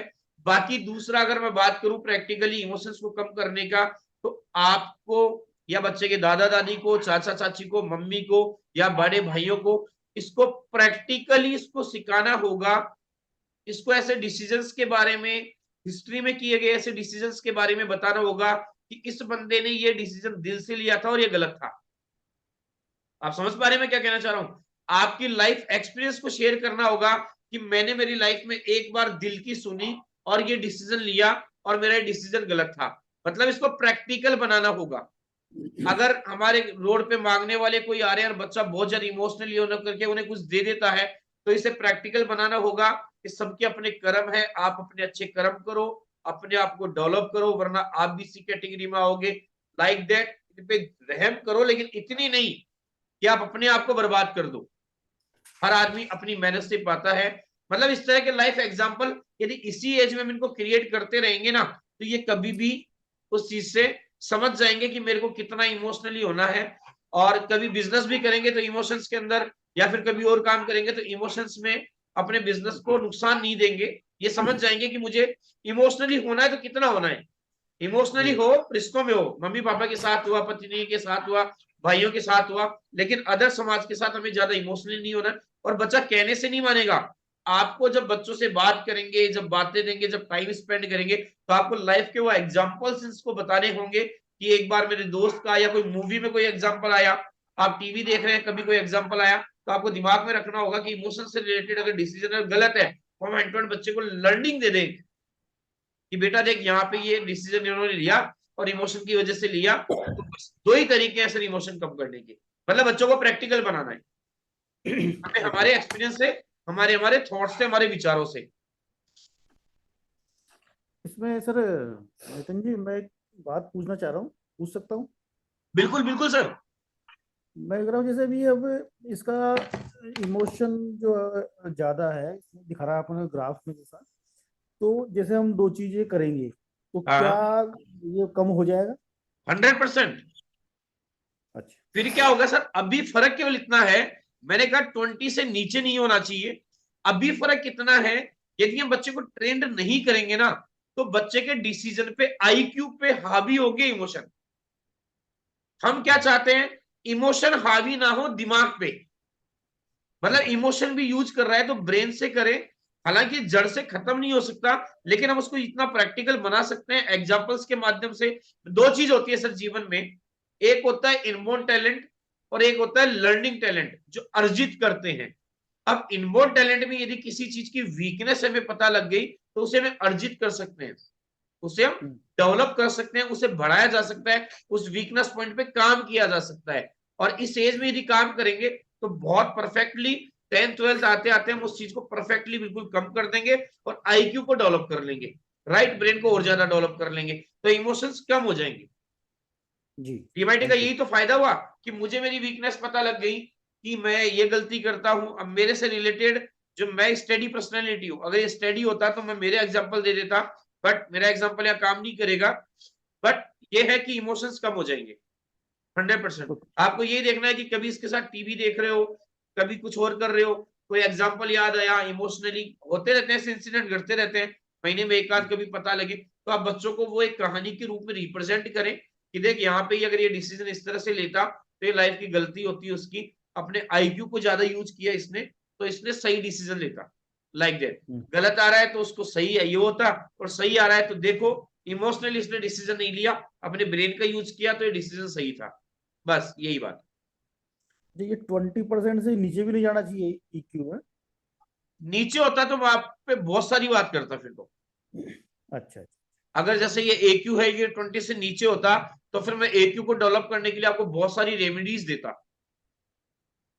EQ क्या है सर AQ होता है अचानक से जब लाइफ में कोई प्रॉब्लम आती है, टफ सिचुएशंस आई, तो ये बच्चे गिव अप कर देते हैं, ये नहीं करेगा, इसकी टेंशन मत लो, क्योंकि ईगल पर्सनैलिटी है, ईगल पर्सनैलिटी है, इसलिए AQ पे जाने की जरूरत ही नहीं है। अगर ये कोई और पर्सनैलिटी को होता तो मैं बात करता, जैसे उनके लिए मैंने की थी, नव्यांशु के लिए मैंने बोला था AQ उसका वीक था, मैंने बहुत अच्छे से उनको डिटेल में बताया था। पर अपने बच्चों को लेकर के टेंशन नहीं है, क्योंकि ये बच्चे ईगल पर्सनैलिटी, और ईगल पर्सनैलिटी कभी भी किसी चीज को हाथ में ले ले तो मरते दम तक पूरा करके छोड़ते हैं, छोड़ने का सवाल ही नहीं होता। ओके। तो ये अभी कभी भी किसी चीज को यदि हाथ में ले लेते हैं तो छोड़ने का सवाल नहीं। डॉक्टर मेरी ऑनलाइन क्लासेस फ्री होते हैं लगभग आधे घंटे में, कंफर्म कॉल करता हूँ 6:30। ठीक है सर। तो एक कुछ पूछना, ये नितिन जी ये पूछना चाह रहा है कुछ बच्चा। हाँ बिल्कुल बेटा बोलो। बोलो बोलो बोलो बोलो, आपको बोलना है। विहान बताओ बेटा। बोलो। अगर मेरे को फोन दिला दिया तो फिर मैं उससे क्लास ले सकता हूँ? आपको फोन दिला दिया तो कह रहा है कि मैं क्या फोन से क्लास ले सकता हूँ? मैंने तो मना ही नहीं किया इसके लिए। फोन तो बेटा वो करना ही पड़ेगा ऑनलाइन, अगर ये बेटा टेक्नोलॉजी से हम दूर भागेंगे। नहीं वो तो करवाएंगे अवेलेबल। टेक्नोलॉजी का सही यूज करेंगे तो हम सही डेवलप होंगे। फोन, यूट्यूब चैनल या फिर जितने भी ऑनलाइन मीडिया प्लेटफॉर्म है, यदि इसको हम हमारे कैरियर की ग्रोथ के लिए डेवलप करेंगे तो बहुत फायदेमंद है। लेकिन आप गेम्स खेल करके, कार्टून देख करके टाइम खराब करोगे तो ये आपकी एनर्जी को लॉस करेगा। दोनों चीजें हैं। तो टेक्नोलॉजी का सही यूज आपको ग्रोथ देगा। टेक्नोलॉजी का सही यूज करना है। क्लियर है बयान? हाँ ओके सर। और कोई बात बेटा? नहीं और आपके लिए तो मैंने कहा ना, यूट्यूब वगैरह ये सारी काम की चीजें हैं। ऑडियो विजुअल चीजें तो आपके लर्निंग पैटर्न के अकॉर्डिंग है, तो आपको ज्यादा डेवलप करेगी, बट लेना सही जगह है। और आपने मेरा वो सेमिनार यदि अटेंड किया होगा तो आपने देखा होगा कि हमारे ब्रेन की एनर्जी को फोन खाता है। फोन खाने का मतलब है हम डूब के जब गेम खेलते हैं, इन्वॉल्व हो जाते हैं, तो हमारी एनर्जी चली जाती है। हम पढ़ाई कर रहे हैं तो हम उसमें इन्वॉल्व नहीं होते, हमारा ब्रेन पढ़ाई के वर्ड में इन्वॉल्व होता है। लेकिन हम गेम खेलते हैं तो हम उसमें इन्वॉल्व हो जाते हैं। और अगर हम इन टेक्नोलॉजी से पढ़ रहे हैं तो हमारा ब्रेन पढ़ाई में इन्वॉल्व होता है, मोबाइल में इनमें इन्वॉल्व नहीं होता। लेकिन गेम में हमारा दिमाग उसमें अंदर चला जाता है, मोबाइल के अंदर। तो हमें यूज करना है टेक्नोलॉजी को हमारे डेवलपमेंट के लिए, हमारी पढ़ाई के लिए, हमारे फ्यूचर ग्रोथ के लिए। हम गेम खेलेंगे तो हमारा ब्रेन क्या होगा, पूरा मोबाइल में इन्वॉल्व होगा। लेकिन आप पढ़ोगे तो आपको मोबाइल में इन्वॉल्व नहीं होता है। जैसे अभी हम बात कर रहे हैं, टेक्नोलॉजी का यूज कर रहे हैं, तो इस टेक्नोलॉजी का यूज करने से आप मोबाइल में नहीं जा रहे हैं कहीं भी। आप बात कर रहे हैं किस पे? इमोशंस पे। हम बात कर रहे हैं डेवलपमेंट पे। तो आपके ब्रेन में भी क्या चल रहा है? वही चल रहा है। आपके ब्रेन में क्या चला? मेरे इमोशंस या पापा भी काफी फोकस है, तो मोबाइल पे थोड़ी है, मोबाइल पे तो स्क्रीन देख रहे हैं, केवल फोकस उनका बातों पे है। तो ऐसे ही टेक्नोलॉजी का फायदा लेना है। अगर इसी जगह पापा गेम खेल रहे होते तो ना तो मेरी बात सुनते ना किसी और की, पूरे मोबाइल में डूब जाते, या आप खेल रहे होते पूरे मोबाइल में डूब जाते, वहां एनर्जी का लॉस है। लेकिन टेक्नोलॉजी को हम यूज कर रहे हैं तो इससे कोई फर्क नहीं पड़ रहा। मैं यदि काउंसलिंग कर रहा हूँ, बात कर रहा हूँ, तो मेरे सामने स्क्रीन है, तो मुझे कभी फील नहीं हो रहा, मुझे फील हो रहा है मेरे सामने विहान है, मेरे सामने सर बैठे हैं, एक स्क्रीन है जिसपे हम डिस्कस कर रहे हैं। तो इससे मेरे कभी एनर्जी लेवल पे लैपटॉप की एनर्जी का मेरी एनर्जी से कोई कनेक्शन नहीं है। लेकिन मैं यहीं पे गेम खेलता ही हूँ अभी, तो मेरा पूरा फोकस यूं होता, मेरा पूरा दिमाग इसकी एनर्जी में जाता, वहां मुझे लॉस होता। ठीक है विहान, क्लियर है मेरी बात? Okay sir. सर लेकिन मैं ये सेल्फ स्टडी नहीं कर पाता। सेल्फी करोगे आप, उसकी बिल्कुल चिंता मत करो। ओके। वो तो अब आपको क्या करना है, बुक भी आपको ही लिखनी है अपनी चैप्टर की। आपको 6 क्लास से आपके जितने चैप्टर बने हैं उन सब चैप्टर्स की बुक भी आप ही लिखेंगे, और एज ए टीचर भी आप ही पढ़ाएंगे। आपको टीचर की भी रिक्वायरमेंट नहीं होनी, आप ही पढ़ाएंगे, वो मैं सिखाऊंगा आपको 100%। मई जून के अंदर मैं लिख करके देता हूं विहान, आप पूरे 6 का कोर्स कंप्लीट कर चुके होंगे। जुलाई में जब आप स्कूल जाएंगे 6 का कोर्स आपको पेज नंबर सहित याद होगा। बस आपको मेरी बात माननी होगी, मुश्किल से 1-1.5 घंटे पढ़ाई करनी होगी डेली, मुश्किल से, बस। लेकिन पेज नंबर सहित बुक याद होगी, ये कमिटमेंट मेरा है, ये गारंटी मेरी है। नहीं हो कभी भी जून पे जब जब 100 लोग जुड़े होंगे आकर के बोलना सर आप झूठ बोल रहे थे, मैं इतनी बड़ी बात बोल सकता हूँ, और हो तो आकर के बोलना सर आप बिल्कुल सही कह रहे थे। दोनों चीजें हैं। क्लियर है? Okay sir. ठीक है शंकर जी, क्लियर है? ये वाला क्वेश्चन वाला पेपर हमें इमोशंस पे वर्क करना है, बाकी कोई इश्यू नहीं है ना? जी जी ओके। अब शंकर जी मैं बहुत इंपॉर्टेंट बात पे आऊंगा, इसकी पर्सनैलिटी पे, बहुत इंपॉर्टेंट है और बहुत ज्यादा जरूरी भी है। ये जिद्दी क्यों है, इस पे आ रहा हूं सर। ये पेज क्लियर दिख रहा है सर आपको? Yes sir. हाँ जी। इसमें सर मैंने 4 तरह की पर्सनैलिटी के बारे में बताया है, पहले सिर्फ गौर कीजिए। पहला डोमिनेट, दूसरा इन्फ्लुएंस, तीसरा कंप्लाइन, चौथा है स्टेडी। Right sir? जी। आप समझिएगा, हमारे बच्चे की जो पर्सनैलिटी है वो है डोमिनेट। हाँ जी। अब मैं पहले आपको अदर पर्सनैलिटी के बारे में ब्रीफ कर दूं। इन्फ्लुएंस पर्सनैलिटी के लोगों की तुलना की जाती है सर पीकॉक से। इन्फ्लुएंस पर्सनैलिटी के लोगों की तुलना की जाती है पीकॉक से। अब आप पीकॉक का नेचर समझ लो कैसा है। वो उस बच्चे का नेचर होगा जो इन्फ्लुएंस पर्सनैलिटी के होंगे। लाइक पीकॉक को बड़ाई करोगे तो वो खुश होते हैं, पर हमें इस पे नहीं जाएंगे, हम जाएंगे डोमिनेट पे। फिर भी मैं आपको एक बार बता दूं, स्टेडी पर्सनैलिटी लोगों की तुलना की जाती है कबूतर से, डाउ से, जो हमेशा झुंड में रहता है सर। आपने कभी कबूतर को ऊपर अकेले उड़ते नहीं देखा होगा लाइफ में कभी भी, वो झुंड में ही रहता है। आउल पर्सनैलिटी, कंप्लाइंट पर्सनैलिटी की तुलना की जाती है उल्लू से, जो कभी भी कोई भी डिसीजन बिना सोचे समझे नहीं लेते। लेकिन अब मोस्ट इंपोर्टेंट बात, हमारे बच्चे की पर्सनालिटी है डोमिनेट पर्सनालिटी, और डोमिनेट पर्सनालिटी की तुलना की जाती है ईगल से, बाज से। किससे की जाती है? बाज से। बाज से। अब बाज की पर्सनालिटी आपने कभी देखी है? उसे किसी समाज से कोई मतलब नहीं होता, वो जितना मर्जी ऊपर जाना चाहे ऊपर चला जाता है, सारी दुनिया नीचे रह जाती है, उसका पक्षी जगत सब नीचे रह जाता है, सबसे ऊपर बाज उड़ता है। देखा है ना? जी जी। बाज प्लेन के ऊपर तक चला जाता है, वो इतना ऊपर चला जाता है हम सोच भी नहीं सकते। और जब उसे शिकार करना होता है तो यूं आता है सीधा, पक्षी पकड़ता है और लेकर के चला जाता है। इस तरह के नेचर आपका भी, मतलब आपने एक टारगेट बना लिया, आप उसे करके ही रहोगे, कोई फर्क नहीं पड़ता समाज, कोई फर्क नहीं पड़ता दोस्त, पापा क्या सोचेंगे, मम्मी क्या सोचेंगे। सेल्फ कॉग्निटिव थॉट होती है, हमने जो सोचा वही सही है, इसलिए सर इनकी थॉट में जो चीज आ गई वही सही है। अब मैं आपको एक चीज और दिखाऊंगा बना के। इनके सर लेफ्ट हैंड पे फिंगरप्रिंट आप देखोगे ना तो इस तरह के होंगे, इसके तो पूरे फिंगर ऐसे हैं, ये ब्लू कलर में ये ऐसे गोल है, फिर ऐसे गोल होगा, फिर ऐसे गोल होगा, फिर ऐसे गोल होगा, समझ रहे सर? जैसे निशाना लगाते हैं ना अपन गोली का, बीच में एक सेंटर पॉइंट होता है, ये जो मैं बना रहा हूं ये बीच में एक सेंटर पॉइंट है, यहाँ पे एरो फेंकते हैं, निशाना लगाते हैं गोली वाला, इस तरह के फिंगरप्रिंट है इनके।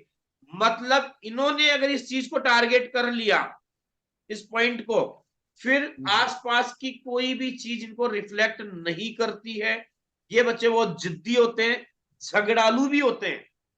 अगर इन्होंने ये सोच लिया कि मुझे ऐसा करना है तो ये करके रहेंगे, इन्हें कोई नहीं बदल सकता। इन्हें बदलती है सिर्फ एक चीज, इनकी थॉट प्रोसेस। ये डोमिनेट पर्सनैलिटी है सर। अब डोमिनेट पर्सनैलिटी के बहुत सारे फायदे भी हैं सर, बहुत सारे नुकसान भी हैं। मैं अभी लाइव एग्जांपल दूंगा, आप समझ गए सर डोमिनेट पर्सनैलिटी क्या होती है। लाइक ए ईगल, एक थॉट प्रोसेस है। अब जैसे इसकी बात करूं तो इसका फिंगरप्रिंट कुछ यूं होता है, मतलब इसको कोई मतलब ही नहीं। इसकी मैं बात करूं तो इसका फिंगरप्रिंट यूं होता है, इस तरह से बना होता है। मतलब ये टॉप पे जाएंगे, यहां पे रुकेंगे, ये नीचे भी आ जाएंगे। इनका सेंटर पॉइंट ये है। इसका कुछ एस बना होता है, इसकी बात करूं एस बना। लेकिन इन्होंने यदि कोई टारगेट बना लिया तो वो बदल नहीं सकते कोई भी। अब हमारा फोकस पता है क्या होना चाहिए सर, कि ये टारगेट बनाए तो बहुत सोच समझ के बनाए। इन्होंने जो टारगेट बना लिया वो लाइफ में ये बात ही में बदलने वाले नहीं है। मैं 2 एग्जांपल से आपको समझाऊंगा कि डोमिनेट ईगल पर्सनालिटी होती क्या है। पहला एग्जांपल देता हूं सर, मेरे बुआ जी के लड़के का। प्रेजेंट में वो डॉक्टर है और एसएमएस हॉस्पिटल में है। जब उन्होंने 12th पास की तो उसने एक टारगेट बनाया, he is a dominate, he is eagle personality. उसने एक टारगेट बनाया कि मुझे डॉक्टर बनना है। क्लियर है सर? जी। डॉक्टर बनने के लिए एमबीबीएस के उसने टेस्ट दिए, first attempt, second attempt, third attempt, fourth attempt, fifth attempt, sixth attempt, और सिक्स्थ अटेम्प्ट तक वो फेल होता रहा। ऐसी कंडीशन में हम लोग क्या करते हैं सर? छोड़ देते हैं उसको आगे, फिर अब टारगेट चेंज कर लेते हैं। टारगेट चेंज कर लेते हैं, या फिर साइड ऑप्शन तो लेकर के चलेंगे, कम से कम ग्रेजुएशन तो करेंगे, बीएससी तो करेंगे यार, साइड में बीएससी। उसने बीएससी भी नहीं की सर।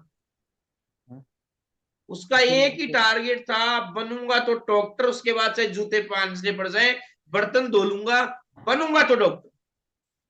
ये डोमिनेट पर्सनैलिटी इनकी बाज की नजर होती है, एक चीज पकड़ ली।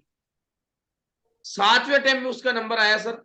अगर बाई गॉड गलती से उसका नंबर नहीं आए तो 12th पास कहलाए। इतना पढ़ा लिखा व्यक्ति क्या कहलाएगा? सलाम तो उसी को है जो सूरज पे पहुंचेगा, जिसने अचीव कर लिया। अगर वो अचीव नहीं करता तो क्या कहलाता? 12th पास, उसकी सारी पढ़ाई बेकार। मेरा कहने का मतलब, हमारा जो विहान है वो भी टारगेट ओरिएंटेड है, गोल ओरिएंटेड है। किसी की नहीं सुनेगा। उसको हजारों ने समझा दिया, अरे मेरे भाई एमबीबीएस को छोड़ डेंटिस्ट ही बन जा। नहीं करूंगा तो डेंटिस्ट नहीं करूंगा, करूंगा तो एमबीबीएस ही करूंगा, डॉक्टरी बनूंगा, कुछ ना बनू चाहिए से लाइफ में। गलती उसकी नहीं थी, गलती उसकी पर्सनैलिटी है। उसकी डोमिनेट ईगल पर्सनैलिटी है। एक जिद पकड़ ली, एक टारगेट बना लिया, एक फोकस कर लिया, कोई नहीं बदल सकता। और उस एज में कर लिया, अब बदलना मुश्किल है। कहने का मतलब, हमारे इस बच्चे ने भी इन फ्यूचर कभी कोई टारगेट ले लिया तो वो ले लिया, या तो अचीव होगा, सेकंड कोई ऑप्शन नहीं है। करना तो वही करना, सेकंड ऑप्शन नहीं है। एक एग्जांपल और देता हूं, उनका नाम नहीं लूंगा, मेरे गांव से नेताजी हैं। राजस्थान यूनिवर्सिटी का चुनाव लड़ा, उपाध्यक्ष रह गए, हार गए, जीत गए। आज उनकी एज 40 साल से ज्यादा हो गई। गांव में सरपंच में नहीं है, विधायक बनने के सपने देखते हैं, और जीवन में कोई जॉब नहीं। ऐसे लोग आपने भी देखे होंगे जिनका एक ही टारगेट है, नेतागिरी करना। देखे होंगे सर? बिल्कुल। वो क्या होते हैं, एक थॉट प्रोसेस है, मैं करूंगा तो राजनीति करूंगा। उनकी क्या थॉट है? मैं करूंगा तो राजनीति करूंगा, मैं बनूंगा तो विधायक ही बनूंगा। अब उसको कोई ये कह लेना, भाई तू कमा धमा ले, साइड से फलदड़े करके अपनी अर्निंग कर लेंगे, लेकिन उनका पूरा फोकस कहां है? नेतागिरी। तो डोमिनेट पर्सनैलिटी के साथ में 2 ही प्रॉब्लम है। प्रॉब्लम दोनों अच्छी भी और बुरी भी। इन्होंने जो टारगेट बना लिया उसके पीछे ये जी जान से लग जाएंगे, बस एज ए पेरेंट्स हमें यही ध्यान रखना है, टारगेट कैसा है, टारगेट कैसा है। कहीं ये टारगेट बना ले मैं तो भाई साहब प्रधानमंत्री बनूं, तो वो भी गलत है, और ये टारगेट बना ले मैं आईएएस से बनूं, तो वो भी गलत है। समझिए सर आज मेरी बात को मैं क्या कहना चाह रहा हूं। मतलब जी इनका जो टारगेट है इस उम्र से हमें सिखाना होगा, या हमें पूरा फोकस करना होगा कि टारगेट क्या ले रहे हैं लाइफ में, और ये टारगेट ले लिए बदलेंगे कभी नहीं। ये वो लोग हैं, आप पार्किंग में गए मैं पार्किंग में गया, जैसे मैं और भियान यदि कभी आमने सामने पार्किंग में टकराए और सिंगल पार्किंग की जगह हो ना सर, ये जिद पे अड़ जाएंगे, लड़ लेंगे लेकिन हटेंगे नहीं। कुछ लोग होते हैं ना ऐसे, भाई साहब मैं पहले आया हूं तो मैं ही पार करूंगा गाड़ी, तो और मेरा मैं हूं स्टेडी पर्सनैलिटी, कबूतर वाला, मैं रहता हूँ झुंड में, अरे यार भाई तू कर मैं चला साइड में, मैं और कहीं लगा लूंगा। मतलब एक बार थॉट में आ गई ना, नहीं मैं करूंगा तो मैं ही करूंगा, ये इसलिए जिद्दी है, इसमें इनकी गलती नहीं है, बाइक नेचर ऐसे हैं। तो ये होते हैं sir dominate personality, eagle personality. Dominate personality में कोई प्रॉब्लम नहीं है, प्रॉब्लम सिर्फ एक है, टारगेट जो बनाया वो कैसा है, वो एज ए पेरेंट्स हमें ध्यान रखना है। Right sir. तो सर पर्सनैलिटी क्लियर है आपको। हाँ जी हाँ जी। डोमिनेट पर्सनैलिटी से मेरा क्या मतलब था, मतलब एक बार ये जो टास्क ले लेंगे, ये ईगल की तरह लेते हैं टास्क, फुल डोमिनेट हो जाते हैं, पूरा कंसंट्रेशन इनका वहां बन जाता है, लाइक दैट। इंडिपेंडेंट होते हैं, किसी की सोच की जरूरत नहीं होती क्योंकि सेल्फ कॉग्निटिव है, इसमें लिखा हुआ है। गोल ओरिएंटेड होते हैं, ये एक बार जो गोल पकड़ लिया उसी पे काम करेंगे। सेल्फ स्टार्टर है, फिर किसी के मोटिवेशन की जरूरत नहीं, किसी के समझाने की जरूरत नहीं, एक बार मैंने जो टारगेट ले लिया उसमें फुल कॉन्फिडेंट है क्योंकि इनकी सोच कह चुकी होती है, क्योंकि सेल्फ थॉट वाले हैं तो कंट्रोलर भी खूब है, फिर डिटरमाइंड भी होते हैं, और जन्म से ही ये जिद्दी होते हैं, ब्लंट होते हैं, स्ट्रेट फॉरवर्ड होते हैं, किसी को कुछ कहना है लेस इमोशन डायरेक्ट बोल देंगे, ये बात है भैया। टारगेट सेंट्रिक होते हैं, ये डोमिनेट पर्सनैलिटी की कुछ विशेषताएं हैं जो हमने इसमें लिखी हुई हैं। और आपको अगर विशेषता समझनी है तो आप तो ईगल को समझ लो, बाज को समझ लो, बाज की जो क्वालिटी है वो सारी क्वालिटी इसमें आती है। क्लियर है सर। जी जी। अब जो मेन इंपॉर्टेंट पेज है उस पे आते हैं अपन कैरियर ग्राफ पे, कि बच्चे को क्या, क्योंकि हमने जाना लर्निंग पैटर्न क्या है तो हम समझ गए ऑडिटरी लर्नर है, सुनकर के चीजों को याद करेगा, ग्रुप डिस्कशंस बोल करके याद करना है, कानों तक बात जानी चाहिए। थॉट प्रोसेस की बात करें तो सेल्फ कॉग्निटिव है, डोमिनेट है तो सेल्फ कॉग्निटिव होगा ही होगा। और यदि हम उसकी आईक्यू ईक्यू की बात करें तो सब कुछ बढ़िया है, इमोशंस पे हमें काम करना है केवल। और डोमिनेंस की बात करें तो राइट ब्रेन डोमिनेटेड है, राइट ब्रेन डोमिनेटेड या तो किसी स्पोर्ट्स के लिए बने होते हैं या किसी चीज के लिए। सर अभी तक आपने किसी स्पोर्ट्स में डाला है किसको, है शंकर जी? हाँ सर, वो फोन आ गया था अभी। आपने इसको बताइए। किसी स्पोर्ट्स में डाल रखा है क्या? नहीं डाल रखा है, लेकिन इसका इंटरेस्ट है फुटबॉल। बहुत जबरदस्त और होगा। मैं मैं चाहता हूँ, लेकिन वो आसपास कोई एकेडमी नहीं होने के कारण जो है मैं इसको नहीं भेज पाता, वो छोटा रह गया, अकेला जा भी नहीं सकता, दूर है तो। नहीं सर, बाकी राइट एज हो गई, परफेक्ट एज हो गई। अब हम बात करते हैं सर, देखो अब आप मेरी बात को गौर से समझिएगा, ये पेज दिख रहा है आपको, जी जी। ये जो रेड पार्ट है सर ये इसके वीक पॉइंट है। अच्छा। अब वीक पॉइंट पे यदि मैं बात करूं तो हमें इसका कैरियर ऐसी जगह नहीं बनाना जो नेचर से रिलेटेड हो, नेचर से रिलेटेड।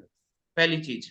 लाइक दैट एग्रीकल्चर में, टूरिस्ट गाइड में जहां घूमने फिरने का ज्यादा काम होता है, घूमने फिरने से मतलब नेचर को दिखाने का काम होता है टूरिस्ट गाइड का, कि ये हम्म इस टाइप का था, है ना, समझ रहे हैं। हम्म। एग्रीकल्चर, कृषि, इनसे रिलेटेड में ये सबसे ज्यादा वीक है।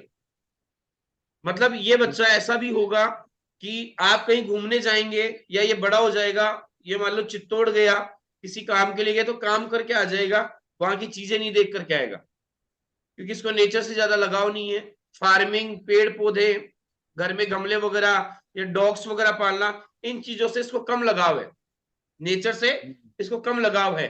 तो पहले मैं आपको वीक पॉइंट बता रहा हूं कि हमें जो काम करना है वो नेचर पे नहीं करना है इसके कैरियर को लेकर के। दूसरा, मैप्स वगैरह विजुअलाइजेशन पे काम नहीं करना है, art and drawing I think उस पे तो अपन करेंगे भी नहीं, ये वाला वीक पॉइंट है इसका। दूसरा, आर्ट एंड। ये सर विजुअलाइजेशन होता है, ये पेंटिंग ड्राइंग वगैरह इन चीजों में। तो अभी सर आपने कहा था कि इसको जो भी कोई पढ़ेगा तो उसको उसका वो करना है। नहीं नहीं, कैरियर की बात कर रहा हूं सर। वो तो मैंने ये कहा था कि वर्ड को पिक्चर में कन्वर्ट करना अपन सिखाएंगे इमेज के माध्यम से, और फिर ये एज ए टीचर रिप्रेजेंट करेगा। कैरियर ग्रोथ की बात कर रहा हूं कि कुछ लोग होते हैं ना पेंटिंग ड्राइंग इनमें कैरियर बनाते हैं, कैरियर की बात कर रहे हैं अपन, ये इसके वीक पार्ट रहेंगे। या यूं समझ लीजिए पेंटिंग अच्छी नहीं बनाएगा, हमारा टारगेट अच्छी पेंटिंग बनाना भी नहीं है पढ़ाई में, हमारा टारगेट तो है कि वर्ड को पिक्चर में कन्वर्ट करे, तो इसका जो सेकंड वाली स्किल है काइनेस्टिक मोड वो वर्क करे, हमारा तो वो टारगेट है, कैरियर टारगेट नहीं है। अब यदि हम बात करते हैं सर, एक चीज और आपने गौर की होगी सर, ये आप एल देख रहे हैं यहाँ पे, एल, जी जी, एल का मतलब होता है स्टेडी। इसके अलावा यहां भी W1 है, यहां भी W1 है। W1 का मतलब होता है डोमिनेट।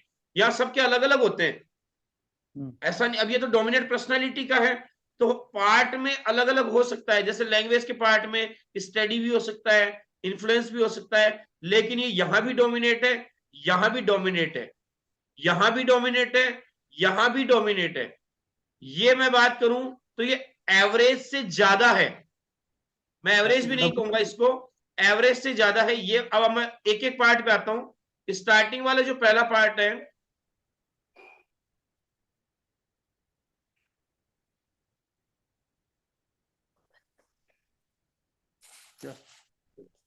ये जो पहला पार्ट है सर, ये जो पार्ट है ये है बैठ करके काम करने वाला। जैसे मैं बैठ करके चेयर पे शांति से काम कर सकता हूं, तो कितनी देर भी कर सकता हूं, ये फुल डोमिनेट है उसके अंदर, फुल ईगल पर्सनैलिटी में है, ये इनका बेस्ट पार्ट है। दूसरा, अगर राइट ब्रेन की इस वाले पार्ट की मैं बात करूं तो ये मार्केटिंग वाला पार्ट है, मतलब कितना भी डुला लो घुमा लो फिरा लो कोई दिक्कत नहीं है, ये कर सकते हैं, मतलब दोनों पार्ट इसके स्ट्रॉन्ग है। अगर इसका एवरेज पार्ट यदि मैं लेकर के आऊं, तो इसका जो एवरेज पार्ट है वो स्टडी वाला है ये। अब इसमें भी 9.9% के साथ है, और दूसरा डोमिनेट है। तो हायर स्टडी जिसको मैं बोलता हूं, आज लाइक डॉक्टर, आईएएस, आरएएस, इनके लिए मैं नहीं कहता, उसमें हायर स्टडीज की जरूरत होती है, लेकिन SSC, bank, railway, teaching job, इनमें कम स्टडी की जरूरत होती है, तो ये यहाँ पे बहुत अच्छा परफॉर्म कर सकते हैं, कहीं कोई प्रॉब्लम नहीं है। लेकिन हायर स्टडीज एवरेज है, या तो इसको अर्जित करनी पड़ेगी पावर, बहुत ज्यादा डेडिकेट होना पड़ेगा, तब ये आईएएस आरएएस क्लियर कर सकता है, मतलब विपरीत धाराओं के बह के थोड़ा अपने आप को अर्जित करना पड़ेगा। लेकिन डीएमआईटी का मतलब है कि गॉड गिफ्ट टैलेंट के अकॉर्डिंग काम करे। तो यदि मुझे अगर आप सजेस्ट करें कि अब देखिए, अब ये पार्ट इसका बेस्ट है, बैठ करके भी काम कर सकता है, मार्केटिंग भी कर सकता है। दूसरा मोस्ट इंपोर्टेंट जो चीज है वो है कि मार्केटिंग बहुत स्ट्रांग है इसकी, मतलब लैंग्वेज पार्ट बहुत स्ट्रांग है। जिस बच्चे का लैंग्वेज पार्ट स्ट्रांग होता है उससे मैं ये जरूर कहता हूं कि आप इसकी सर आज एक हैबिट डाल दो, आज से ही डाल दो। लैंग्वेज को और ज्यादा स्ट्रांग करना है तो उसका एक ही तरीका है, डेली बच्चे को 15 मिनट 20 मिनट कोई डिबेट या फिर कोई motivational speaker like Vivek Bindra, Harshvardhan Jain, Sandeep Maheshwari, या कोई भी XYZ, क्योंकि लैंग्वेज पार्ट भगवान ने इसको गॉड गिफ्ट अच्छा दिया है, लेकिन सर लैंग्वेज पार्ट स्ट्रॉन्ग करना हमें है, और करेंगे कब, जब बच्चे के ब्रेन में वर्ड्स जाएंगे। जब बच्चे के ब्रेन में वर्ड ही नहीं होंगे तो लैंग्वेज में यूज कैसे करेगा। तो आज से हमें एक आदत तो इसकी डालनी है, लैंग्वेज पार्ट को और ज्यादा स्ट्रॉन्ग करना है, तो हमें बच्चे को डेली उसके ब्रेन में वर्ड्स भेजने हैं। और वर्ड्स आई थिंक जो मैं सोचता हूं वो आप किसी डिबेट के माध्यम से, मोटिवेशनल स्पीकर के माध्यम से सुनेगा तो इसका शब्द भंडार जो है वो ज्यादा डेवलप होगा, और इसका लैंग्वेज जो पार्ट गॉड गिफ्ट पार्ट है वो बहुत ज्यादा स्ट्रॉन्ग हो जाएगा, बहुत ज्यादा स्ट्रॉन्ग हो जाएगा। तो एक तो हमें ये काम करना है। अब यदि सर आप इसकी कैरियर की बात करें तो ये जो पार्ट है ये वाला ग्रॉस मोटर स्किल, ये स्पोर्ट्स के लिए बना होता है, ये बहुत अच्छा है। ये पार्ट होता है घर के कामकाज, एक होता है ना कुछ बच्चे घर में भी आलसी होते हैं, वो भी इसका अच्छा पार्ट है। तो अगर मैं इसके अच्छे पार्ट की बात करूं तो एक तो फिजिकली बहुत फिट है, फिजिकली बहुत एक्टिव है, चाहे वो बाहर के काम हो चाहे वो अच्छे काम हो। तो हमें कैरियर ऐसा देखना चाहिए जहां पे अच्छे काम किए जा सके फिजिकली स्टेमिना के साथ में, मतलब फिजिकली फिट हो। दूसरा, लैंग्वेज की जरूरत जहां पड़े, ऐसे पार्ट, ऐसा कैरियर। तीसरा, चाहे बैठ के काम करें, चाहे मार्केट में काम करें। और चौथा, पढ़ाई में मैंने कहा कि एवरेज है, एसएससी, बैंक, रेलवे। तो सर मुझे नहीं पता आप इसको क्या कैरियर सजेस्ट करते हैं, कैरियर ग्राफ पे भी हम आएंगे। मैं तो आपको कहूं तो आप इसको एनडीए या फिर क्या बोलते हैं इनको, सिविल सर्विसेज होते हैं, मतलब पोस्ट वगैरह में जाते हैं अच्छे लेवल पे, डिफेंस में भेज सकते हैं सर, सीडीएस, एनडीए इनके अंदर। क्योंकि यहाँ पे लैंग्वेज भी बहुत जरूरी होती है, पढ़ाई भी एक एवरेज लेवल पे जरूरी होती है, और सबसे मोस्ट इंपोर्टेंट बात, बच्चे का फिजिकली एक्टिवनेस बहुत जरूरी होता है। तो मैं यदि इसको कैरियर की यदि बात करूं तो मेरी नजर से इसका जो कैरियर है वो ये एनडीए सर्विसेज में होना चाहिए। और हार्वर्ड गार्डनर की जो मैं नीति आपको स्टार्टिंग में बता रहा था, उसके अकॉर्डिंग यदि अपन कैरियर ग्राफ इन्होंने दिए हैं, उस पर यदि हम बात करें, आपने कुछ सोचा है सर इसको लेके कैरियर की कहाँ बनाना चाहिए, कुछ ऐसा? हाँ, वही चीज के लिए अभी अब ये अभी दो तीन बातें इसने मेरे को बीच में बोली अभी, जैसे हाँ आप ब्रेक थे तो कह रहे साहब मेरे को अब इसका जो बड़ा भाई है वो आईआईटी के लिए कर रहा है, अपना कोचिंग कर रहा है। ठीक है। तो एक बार ये कह रहा है कि साहब मेरे को आईआईटी जाना है। और स्पोर्ट्स में भी इसकी रुचि है, लाइक फुटबॉल। स्पोर्ट्स तो 100% आप भेजो सर, 100% भेजो। मैंने क्या कहा, फिजिकली तो एक स्पोर्ट्स तो इसको ज्वाइन करा दो सर। हाँ, मैं तो आपको कहूंगा 100%। नब स्विमिंग वगैरह कर रखी है इसने, वैसे अच्छी करता है वैसे, क्या कर रखी है सर, सीखता दोबारा कहिए। स्विमिंग स्विमिंग तैराकी। ओके, नहीं आप इसे एक स्पोर्ट्स दे दीजिए, शूटिंग को छोड़ के। उसका जी। रीजन है, विजुअलाइजेशन पावर शूटिंग में ज्यादा चाहिए होता है, थोड़ा विजुअलाइजेशन में वीक है। बाकी इसको फिजिकली स्पोर्ट्स तो एक दे दीजिए, हो सकता है स्पोर्ट्स से कैरियर बना ले। नहीं, मैं एक तो अपने करवाऊंगा। पास में ये ऑप्शन है कि हम अभी इसको एक सही स्पोर्ट्स में डाल दें और एक ही स्पोर्ट्स पकड़ाइए। हम्म। एथलेटिक्स में भेज दीजिए। एथलेटिक में जब आप भेजेंगे तो वहां पे जो चयन करता होते हैं वो इसकी परफेक्ट स्टेमिना देख के सही स्पोर्ट्स गाइड कर देंगे। ओके। क्योंकि एथलेटिक को पता होता है कि ये दौड़ अच्छा सकता है, फुटबॉल अच्छा खेल सकता है, या क्या कर सकता है। वो एक आध साल तो सिर्फ इनको फिजिकल वर्क कराते हैं, फिजिकल वर्क के बाद में वो चूज करते हैं कि कहाँ किस स्पोर्ट्स में ये बेस्ट है। तो ये तो आप मैंडेटरी कर दीजिए, मैं तो जरूर, क्योंकि 100 में से 90 लोगों को हम कहते ही नहीं स्पोर्ट्स के लिए, और ये बच्चा स्पोर्ट्स में W1 के साथ में है। मैंने कहा ना, ईगल वाली सोच, एक बार अपना ली करके छोड़ेगा, जब तक तोड़ेगा नहीं, जब तक छोड़ेगा नहीं, वो वाली थॉट है स्पोर्ट्स में। तो स्पोर्ट्स में तो आप डाल दीजिए, बहुत अच्छी चीज है। बहुत कम बच्चों को मैं ऐसा कहता हूँ, मतलब मैं यदि 100 काउंसलिंग करता हूँ ना सर, तो आप ये मान के चलिए 7 या 8 बच्चों को मैं ये कहता हूँ कि आपको स्पोर्ट्स में डालना है, या परसेंटेज उससे भी कम हो सकता है। तो यदि मैं कह रहा हूं तो आप मान के चलिए कि उन 100 लोगों में लगभग 93 को तो मैं रिजेक्ट कर देता हूँ, स्पोर्ट्स के लिए मना ही कर देता हूँ। अब 7% में तो ये आ चुके। अभी जब स्पोर्ट्स में जाएंगे तो इनका जो स्पोर्ट्स टीचर है वो इनकी बॉडी पे काम करेगा 1 साल, उसके बाद में आपको सजेस्ट कर देगा कि इसको फुटबॉल खिलानी है, बास्केटबॉल खिलानी है, वॉलीबॉल खिलानी है, या 100 मीटर, 200 मीटर, 400 मीटर जो भी दौड़ लगानी है, उसके लिए बेस्ट है। एक तो ये चीज है। जी। और अब मैं आपको कैरियर ग्राफ पे ले जाता हूँ, ऐसे कैरियर हमें याद नहीं आएंगे, हम कैरियर ग्राफ पे एक एक पे बात कर लेते हैं कि बेस्ट क्या है।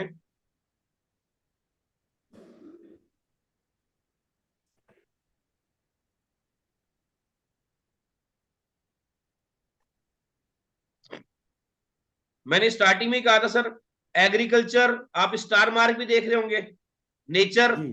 एग्रीकल्चर रिलेटेड है, हमने कैंसिल कर दिया।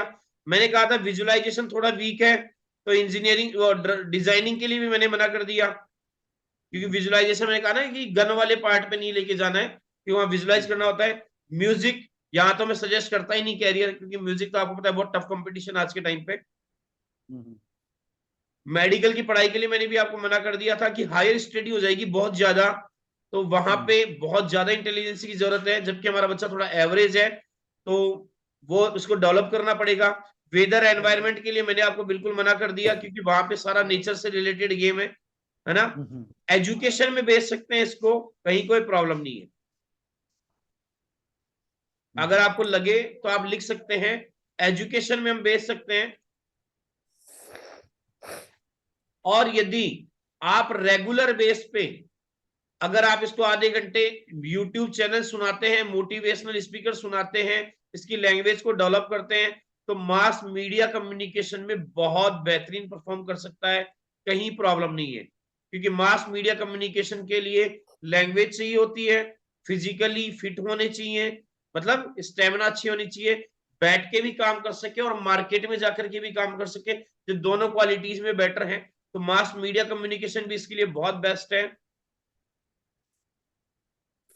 प्राइवेट सेक्टर में यदि आप बेचते हैं तो मैनेजमेंट में आप कोर्स करवाइएगा या मार्केटिंग में करवाइएगा, दोनों बेस्ट हैं।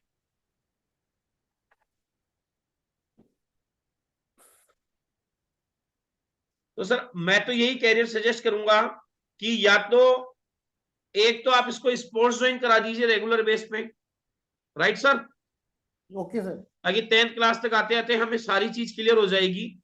और दूसरा, आधे घंटे इसको यूट्यूब चैनल या कोई भी मोटिवेशनल स्पीकर, डिबेट वगैरह, ये इसकी लाइफ का पार्ट बना दो, ओके। मतलब लाइफ का इंपॉर्टेंट पार्ट बना दो। और 10th के बाद में यदि आपको लगता है कि आप एनडीए इसमें सिविल क्या बोलते हैं, डिफेंस में भेज सकते हैं, तो बहुत अच्छी जगह है।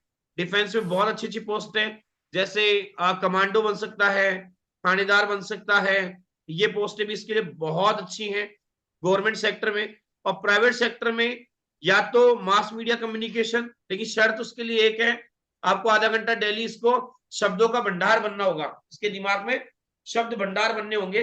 बाकी 10th तक जाते जाते आप स्पोर्ट्स के माध्यम से, मुझे लगता है कि ये एनडीए और इसमें चला जाएगा, जी। ज्यादा बेस्ट जगह लग रही है मुझे, मतलब सबसे बेस्ट मुझे वो जगह लग रही है। और प्राइवेट सेक्टर में जाते हैं तो 10th के बाद में आर्ट्स कॉमर्स में मत फंसिएगा सर, बस कॉमर्स में और साइंस में मत फंसिएगा, आर्ट्स में मत फंसिएगा। आप 10th के बाद में या तो मास मीडिया कम्युनिकेशन की लाइन दे दीजिएगा या फिर स्पोर्ट्स के माध्यम से सीधा डिफेंस की तैयारी करने लग जाएगा। मेरे को ये आर्ट्स दो कॉमर्स बेस्ट इसके साइंस कैरियर तीनों ही लगते हैं। नहीं, तीनों ही यस नहीं सर। है। आर्ट्स कॉमर्स साइंस में नहीं आजमाना है इसको। नहीं फंसना मत सर, वहां पे डिग्री लेगा कोई मतलब नहीं है। यदि एनडीए की तैयारी कर रहा है तब तो अपन साइंस दिला करके तैयारी करवा सकते हैं। कहने का मतलब आर्ट्स कॉमर्स के बीए पे सीए बनते हैं, हमें नहीं करवाना। साइंस के बीए पे मेडिकल की पढ़ाई, उसपे नहीं जाना। आप समझ रहे हैं? आर्ट्स के बीए पे कंपटीशन एनडीए वगैरह ये कर सकता है, या साइंस के बीए पे कंपटीशन, मैथमेटिकल कंपटीशन, एनडीए की सर्विसेज, नेवी की जॉब, ये कर सकता है। और अगर ये नहीं करवाते हैं तो फिर साइंस के और आर्ट्स के चक्कर में मत फंसिएगा, आप सीधा जाइएगा मास मीडिया कम्युनिकेशन कोर्स पे 11th में। लैंग्वेज को स्ट्रॉन्ग करने के बाद ये अब आप पे डिपेंड करेगा कि 10th तक ये कितना अपने दिमाग में शब्द भंडार भर पाता है, क्योंकि वहां पे लैंग्वेज का गेम है मास मीडिया कम्युनिकेशन में, तो शब्द भंडार बढ़ेंगे तभी बोल पाएगा। अब बच्चा सीखेगा ही नहीं बोलना तो बोल कैसे पाएगा? जी। ये वाली बात है। बाकी हमारे अब जो कार्यक्रम इसके बाद में जो शेड्यूल बनाएंगे, जो आपका बैच बन जाएगा 1-2 तारीख तक, उसमें मैथमेटिकली इतना स्ट्रॉन्ग हो जाएगा 6 क्लास के बाद में, अप्रैल मई जून जुलाई, उसके बाद आप 10th की मैथ सोल्व करवा लीजिएगा। ये मेरा आपको पर्सनल कमिटमेंट है, 4 महीने की पढ़ाई के बाद आप इससे 10th की मैथ की बुक दे दीजिएगा, ये सोल्व कर देगा। तो हम मैथ भी इसकी स्ट्रॉन्ग कर देंगे, पढ़ने का पैटर्न इसका चेंज कर देंगे, बोलने की हैबिट आप इसकी डाल दोगे, मतलब शब्द भंडार बढ़ दोगे। और अपने चैप्टर को भी ये डेवलप कर लेगा, एज ए टीचर रिप्रेजेंट कर देगा काउंसलिंग में बात, तो उसकी बोलने की आदत बन जाएगी। अभी से नेक्स्ट ईयर से ये यूट्यूबर बन चुका होगा। जब भी आप ये ब्लैक बोर्ड पे एज ए टीचर बच्चों को, मतलब ये चैप्टर को पढ़ाए, तो इसको मोटिवेट करने के लिए इसकी वीडियो को रिकॉर्ड करके इसकी यूट्यूब चैनल पे डाल देंगे, तो बोलने की और अच्छी हैबिट स्टार्ट इसकी हो जाएगी, तो सारी चीजें स्ट्रॉन्ग होगी। उसके बाद 10th जब ये क्रॉस कर ले, तब आप सोचिएगा कि इसने जो गॉड गिफ्ट टैलेंट था और जो पावर अर्जित की, उसमें बेस्ट क्या है, स्पोर्ट्स के माध्यम से, एनडीए के माध्यम से, डिफेंस के माध्यम से, या मास मीडिया कम्युनिकेशन में। तब हम और डिस्कस कर लेंगे, हम और राय मशवरा कर लेंगे उसके। हम क्योंकि हम जब जुड़ते हैं तो ऐसा नहीं है कि 1 साल के बाद हम लोग मतलब वार्तालाप नहीं करते, हम हर साल काउंसलिंग, हर 6 महीने वार्तालाप करते रहते हैं, बातचीत होती रहती है, क्योंकि हमारा भी ये एनालिसिस निकलता रहता है कि हमने जो काउंसलिंग की और जो बच्चे ने अर्जित किया, उसको मैच करके उसका बेस्ट कैरियर किस लाइन में जाएगा। तो ये चीजें हैं अर्जुन जी। अभी आपको कोई डाउट हो तो बताइए, वरना जब हम मुलाकात करेंगे तो और बच्चे की जो मेन पॉइंट निकल कर के आए उन पे हम और अच्छा डिस्कस कर लेंगे। जी, क्या कह रहे हो? ये पूछ रहा है कि जैसे ऑनलाइन जो क्लासेस होंगी वो कब से, टाइमिंग क्या रहेगी और कितने देर की रहेगी? सर उसमें यह है कि मुझे शंकर लाल जी वगैरह 1-2 तारीख तक मुझे बैच बना देंगे, तब मैं आपको पूरा डिटेल में क्लियर कर पाऊंगा, जी जी। है ना। अभी तो हाँ, वर्तमान में तो आपको डीएमआईटी से रिलेटेड कोई प्रॉब्लम हो तो बताओ, उसके लिए अपन 1-2 दिन में बात कर लेंगे बैच को लेकर के। DMI, हाँ? वो तो बात की बात है बेटा, मतलब वो तो यूट्यूब वगैरह आप सर कह रहे हैं कि वो केवल अपने को नॉलेज गेन करने के लिए ही यूज करना है, ना कि गेम के लिए। पढ़ाई के लिए तो ये कह रहा है, पढ़ाई के लिए भी तो फोन चाहिए होगा मेरे को। तो मैंने कहा यार, आप वही, एक्चुअली मैं बेटा क्या आप तो ऑफिस में देखो, था आप तो तो। गेम्स मत खेलो, बाकी कोई इशू नहीं है। आपको तो गेम्स नहीं खेलने हैं, कार्टून नहीं देखने हैं। कार्टून पूछ रहा था देखने से कि हमारे क्या होते हैं, अकाल्पनिक विचार हमारे दिमागों में इतने ज्यादा हो जाते हैं कि जिनका जीवन से कोई संबंध ही नहीं है। बस 2 चीजों पे नहीं देखना, बाकी कोई इशू नहीं है। मैं कह रहा था इसका जो आप कह रहे हो, जो वोकेबलरी बढ़ानी है इसकी, जो हम्म। बहुत सारे वर्ड्स हैं, तो ये मतलब यूट्यूब से ही करेंगे तो उसको एक बार ये इंग्लिश हिंदी दोनों में कर लेगा, गेन कर लेगा उसको? कोई इशू नहीं है सर, वो तो सुनेगा तो ही तो चीजें याद होंगी। ऑडिटरी लर्नर है, सुनकर की चीजें रिकॉल हो जाएंगी। यूट्यूब से मेरा मतलब है, न्यूज चैनल की डिबेट दिखा दी आपने, कभी कोई डिबेट हो रही है, मतलब जहां पे शब्द बहुत ज्यादा मिले, न्यूज चैनल हो सकते हैं, डिबेट्स हो सकती हैं, और यूट्यूब के मोटिवेशनल वीडियोज हो सकते हैं टीचर के, इसी के मतलब चैप्टर के। यूट्यूब पे जैसे चैप्टर 1 इसने पढ़ा, वही चैप्टर इसने यूट्यूब पे सर्च किया, तो उसमें भी बहुत सारे वर्ड निकल निकल करके आएंगे, एग्जाम्पल्स निकल निकल करके आएंगे, तो हमारी वोकेबलरी स्ट्रांग हो जाएगी बोलने की। हम्म। ये है। बिल्कुल सर, मैं करूंगा सर इसको जितना ज्यादा हो सकेगा तो अच्छी चीज, मतलब जो इसको इसके करियर के लिए या इसके आप तो जो। कुछ मत कीजिए सर, एक तो इसको रेगुलर स्पोर्ट्स में डाल दीजिए, और एक आधा जी घंटा सिर्फ इसको वोकेबलरी स्ट्रॉन्ग करने के लिए, लैंग्वेज स्ट्रॉन्ग करने के लिए इसका शब्द भंडार भरे, ऐसी चीजें सुनवाइए, माध्यम कुछ भी हो। ठीक है। चलिए, तो ठीक है। आई थिंक सर सारे डाउट क्लियर हैं। हम हमारे हाँ व्यूवर्स ये जानना चाहेंगे आपका फीडबैक क्या है डीएमआईटी को लेकर के, और जो भी ये वीडियो देखे उन्हें आप क्या सजेस्ट करना चाहेंगे कि डीएमआईटी की जब हम लाखों रुपए पढ़ाई पे खर्च करते हैं तो क्या उन्हें डीएमआईटी करवानी चाहिए? आपका एक्सपीरियंस क्या है और आपके सुझाव क्या है लोगों के लिए? सर बहुत अच्छा लगा मुझे अभी अपने बच्चे के बारे में जानकर। और ये ऐसा एक जरिया है, मतलब DMIT, जिससे मुझे तो आज पता लग रहा है कि इसकी इतनी खूबियां हैं कि आपने बताया, मैंने नोट भी किया है कि जो अपने कई पति पत्नी जैसे होते हैं, जो रिश्ते जिसके जिनके होते हैं, तो उनको भी ये करवाना जिद्दी रहेगा चाहिए। थोड़ा। तो वो भी एक अच्छा माध्यम है कि आप बहुत सी अच्छी चीजें, मतलब आप मतलब जो नहीं चाहते वो चीज हो रही है हमारे लाइफ में, अगर ये करवा लिया जाए तो शायद नहीं हो।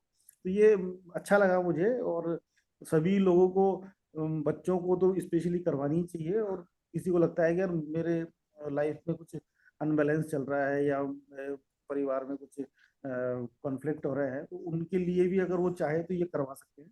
और अच्छा लगा, सभी को करवाना चाहिए। और अगर इससे किसी की लाइफ बनती है तो आप कृतार्थ हैं। मैं आपको बहुत धन्यवाद करता हूँ इसके लिए। चलिए सर, बहुत अच्छा लगा।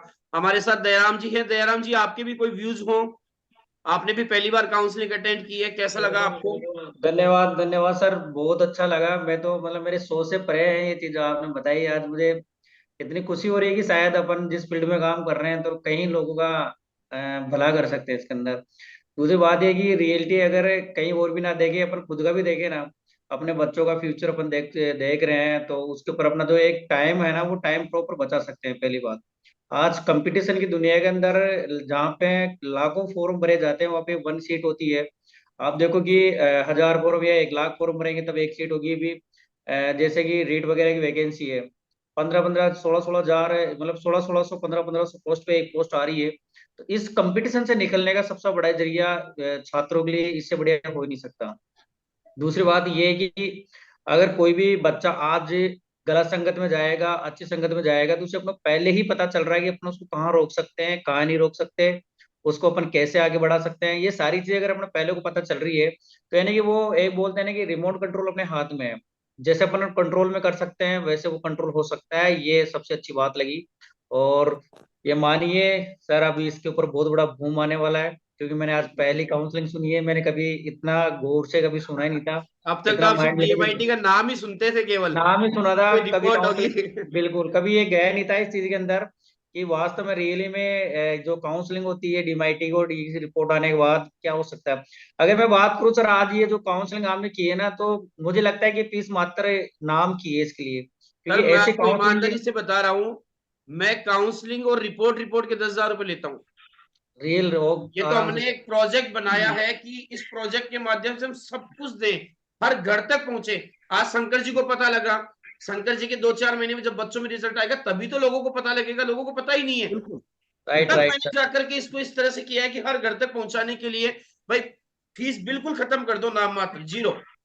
हम्म। इतने सारे उसके ऊपर कोर्सेज दे अपन दो कि लाखों जी रुपए पेरेंट्स खर्च नहीं करें। जब ऐसा करते हुए 5-10 हजार जयपुर में लोगों तक बात चली जाएगी, तब मेरा ध्येय कंप्लीट हो जाएगा कि चलो यार कोई बात नहीं, पैसा नहीं नाम तो कमाया, कम से कम शंकर जी से दोबारा मुलाकात करेंगे, रामा शामा करेंगे, एक रिलेशन तो बनेगा, एक इज्जत तो होगी। जी जी वो वाली बात है। बिल्कुल सर। नहीं सर, रियली सच बता रहा हूँ, मुझे इतना कॉन्फिडेंस आ गया आपके सुनने के बाद, मुझे लग रहा है कि मैं घर घर में एक एक बच्चे को ज्वाइन करा दूं जाके, क्योंकि ये जो चलिए सर। चीज है ना शायद कहीं भी लाखों रुपए खर्च करने के बाद भी नहीं मिलेगी। और मैंने कई लोगों से मिले हैं ना, तो वे लोग ये बोलते हैं कि हम बच्चों के 1-2 लाख रुपए साल के खर्च करते हैं, बट जब ये चीजें देखेंगे तो उनको ये लगेगा कि शायद 1-2 लाख रुपए खर्च करने से जो चीज नहीं मिल रही ना, वो मात्र सही इतने से दिशा, पैसे खत्म होंगे। सर सही दिशा में खर्च करना सही जरूरी है। सही, राइट आज राइट। हमने क्या बोलते हैं, हीरापुरा वाले सर है ना, हम्म उनको कहीं नहीं कहा कि आपको स्पोर्ट्स में पैसे खर्च करने हैं, उनको बिल्कुल मना हम्म किया है, बिल्कुल मत करना। अब वो गलत दिशा में लाखों रुपए खर्च कर दे क्या फायदा। लेकिन सर को हमने बाउंड किया है, नहीं सर आपको स्पोर्ट्स में डालना ही है। 93% लोगों को हम रिजेक्ट कर देते हैं, आपके बच्चे को यस कर रहे हैं तो मतलब बहुत बड़ी बात होगी। दूसरी बात मैं बिल्कुल सुन सर। रहा हूँ ना सारी आपकी दोनों की, आप सर से बात कर रहे हैं, सर आपसे बात कर रहे हैं, तो मतलब वो एग्री हर चीज से, बच्चे का जो भी चीज है वो सामने प्रॉपर आ ही रहा है। क्यों सर, आपको सर ने जो नितिन जी सर ने बताया था वो आपको बिल्कुल समझ में आया, कहीं ये झूठ तो नहीं बिल्कुल बोलेगा सर, उस चीज धन्यवाद लेके। दयाराम जी, आपसे पहली बार जो है रूबरू हो रहा हूँ मैं। जी मैं भी सर धन्यवाद आपसे आपका पहली कि बार मिल आपने। रहा हूँ को ऐसे, नहीं बिल्कुल। अपनी तो मैं बात भी नहीं हुई वैसे अभी तक। अपन बहुत जल्दी नहीं, मिलेंगे सर, और धन्यवाद बहुत बड़ा करता हूँ काम आपका इसके ऊपर कि। अपन करेंगे, क्योंकि मुझे लगता है कि गोल्डन चांस अपने को मिला है इसे में काम करने का, लोगों को भला करने का। नितिन जी का बिल्कुल बहुत सर, बहुत आपको धन्यवाद इसके लिए करते हैं कि ये धन्यवाद। लेके आप आए इस कॉन्सेप्ट में। आपने एक ये जरिया सुझाया, एक माध्यम सुझाया कि बच्चों को किस दिशा में हमें काम करना चाहिए कि बच्चे को कैरियर भी बने, और उसका हम नाहक जो पैसा खर्च होता है पेरेंट्स का या लोगों का, कि फालतू में उसको करना कुछ है और आप करवा कुछ और रहे हो। तो ये बिल्कुल। चीज अच्छी है, हम इस दिशा में महावीर काम जी करेंगे। वीडियो ऑन आपका कीजिए बहुत बहुत आपका। धन्यवाद। और इसके बाद में ये भी तो है ना सर कि अपन टाइम भी बचा रहे हैं, पैसा भी बचा रहे हैं, प्लस अपने बच्चों को सही दिशा में ले जाने के लिए अपने पास वो ट्रैक अपन अपना सकते हैं, यानी कि अपने पास प्रॉपर रिमोट कंट्रोल अपने हाथ में है कि अपने बच्चों को कैसे गाइड कर सकते हैं। बिल्कुल मेन बिल्कुल प्रॉब्लम तो बिल्कुल। यहाँ अपन ये खत्म हो रही है ना, सबसे बड़ी चीज तो, क्योंकि कई पेरेंट्स बच्चों पे ध्यान नहीं दे पा रहे। अच्छा, इससे क्या होगा कि हर पेरेंट्स अपने बच्चों पे ध्यान देना स्टार्ट करेंगे। ऐसे तो पता नहीं ध्यान देते नहीं देते, लेकिन अब ध्यान देना स्टार्ट करेंगे 100%। सर बिल्कुल आज की बिल्कुल। डेट में हजारों रुपए लोग पेरेंटिंग पे खर्च कर रहे हैं। जी। एक एक 3-3 घंटे के सेमिनार लेके आते हैं 5-5 हजार रुपए में, सिर्फ पेरेंटिंग के कि हम पेरेंटिंग कैसे करें। और जबकि पेरेंटिंग उस सेमिनार से हो ही नहीं सकती। हर बच्चे की थॉट अलग है। मैंने क्या कि ईगल पर्सनैलिटी है, जीतेगा तो जीतेगा, कोई नहीं बदल हम्म। सकता इसको। सही सेल्फ बात है। कॉग्निटिव है, तो किसी का उदाहरण दोगे तो ज्यादा जिद्दी करेगा। और लोग सिर्फ एक हम्म। एक गिनती के एग्जाम्पल 2-3 घंटे पेरेंटिंग के सुन के आते हैं और हजारों रुपए खर्च करके आते हैं। कंप्लीट पेरेंटिंग तो हमारी यहां हो गई कि हमारे बच्चे की थॉट ऐसी क्यों है, जिद्दी क्यों है, पर्सनैलिटी कैसी है, इमोशंस ज्यादा है, इंटेलिजेंसी पे इमोशंस हावी हो रहे हैं, थॉट प्रोसेस क्या है, सारी चीजें में पता लगती हैं यार। और वो भी साइंटिफिक, कितने साइंटिस्ट ने इसे अप्रूव किया है। चलो इसी क्रम में हमारे साथ में महावीर जी भी जुड़े हुए हैं, उन्होंने भी पहली बार काउंसलिंग को देखा है, समझा है। तो महावीर जी मैं आपके भी व्यूज जानना चाहूंगा कि क्या व्यूज है आपके, थोड़ा शॉर्ट में बताइएगा क्योंकि काफी टाइम ले लिया है। जरूर सर, जरूर सर। आवाज आ रही है सर मेरी? बिल्कुल। हाँ, आज ये देख के बहुत अच्छा लगा नितिन जी कि बहुत शानदार चीज मिली। और मैं तो खैर पहले से भी इन चीजों को सोचता हूँ कि हम बच्चों को क्यों ऐसी दिशा की तरफ ले जाते हैं जहाँ कोई मतलब भी नहीं है। हम सोचते हैं कि हमारा बच्चा क्या करेगा क्या नहीं करेगा। कोई सोचता है कि मैं स्पोर्ट्स में हूँ तो मेरा बच्चा भी स्पोर्ट्स में जाए, बट ये जरूरी नहीं है कि जो हम सोचते हैं वैसा हमारा बच्चा भी हो। और इसके माध्यम से एक चीज मुझे क्लियर हो गई कि हर बच्चे का माइंड अलग होता है। क्यों ना हम उसके टैलेंट को ढूंढे। अगर हम टैलेंट की तरफ ही नहीं जाएंगे तो हम बच्चे के साथ एक तरह से अन्याय कर रहे हैं। तो एक तरह से मैं राइट तो ये बात मानता हूँ कि आज इंडिया के अंदर लगभग लगभग सभी लोगों को मेरे हिसाब से ये करवा लेना चाहिए। क्योंकि इससे कम से कम एटलीस्ट हमें ये तो पता लग रहा है कि हमारा बच्चा इस धरती पे आया क्यों, उसकी क्या क्वालिटीज है। अगर हम बच्चे की क्वालिटीज पे ही काम नहीं करेंगे तो, और रोज चीजों पे काम करेंगे जिनका कोई मतलब नहीं है, तो मेरे को नहीं लगता कि इससे बेस्ट कुछ हो सकता है कि उसके लिए कुछ ऐसी चीजें करें जो कहीं ना कहीं उसके लिए जरूरी है। आज अपन जैसे आपने बताया, अभी मैंने देखा कि लैंग्वेज पार्ट इनका बहुत अच्छा है। तो मैं जैसे सोचता था कि हर इंसान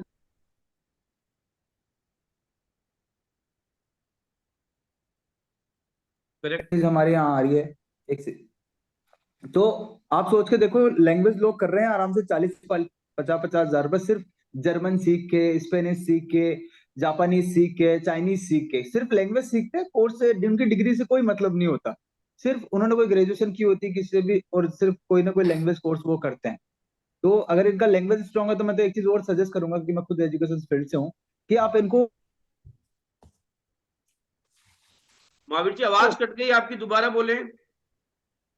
ओके, ओके। तो मैं ये कहना चाहूंगा कि जैसे लैंग्वेज पार्ट में इंटरेस्ट होगा तो मैं एक चीज और सजेस्ट करना चाहूंगा शंकर लाल जी को, क्योंकि मैं खुद एजुकेशन फील्ड से हूँ, प्लीज प्लीज सर। कि 12th होने से पहले पहले क्यों ना एक कोशिश आप और करो कि इसको कम से कम 2 से 3 या 5, टारगेट आप 5 लैंग्वेज का लेके चलो, कि जब एक 12th पास करे तो कम से कम इसको 5 लैंग्वेज आए। हिंदी एक इंग्लिश तो होनी हमारी चाहिए वही एक्स्ट्रा, एक लैंग्वेज तो होनी चाहिए कम से कम, हिंदी इंग्लिश के कम अलावा। से कम हिंदी इंग्लिश के अलावा कोई ना कोई एक तो कंपलसरी है। अगर ज्यादा कैच कर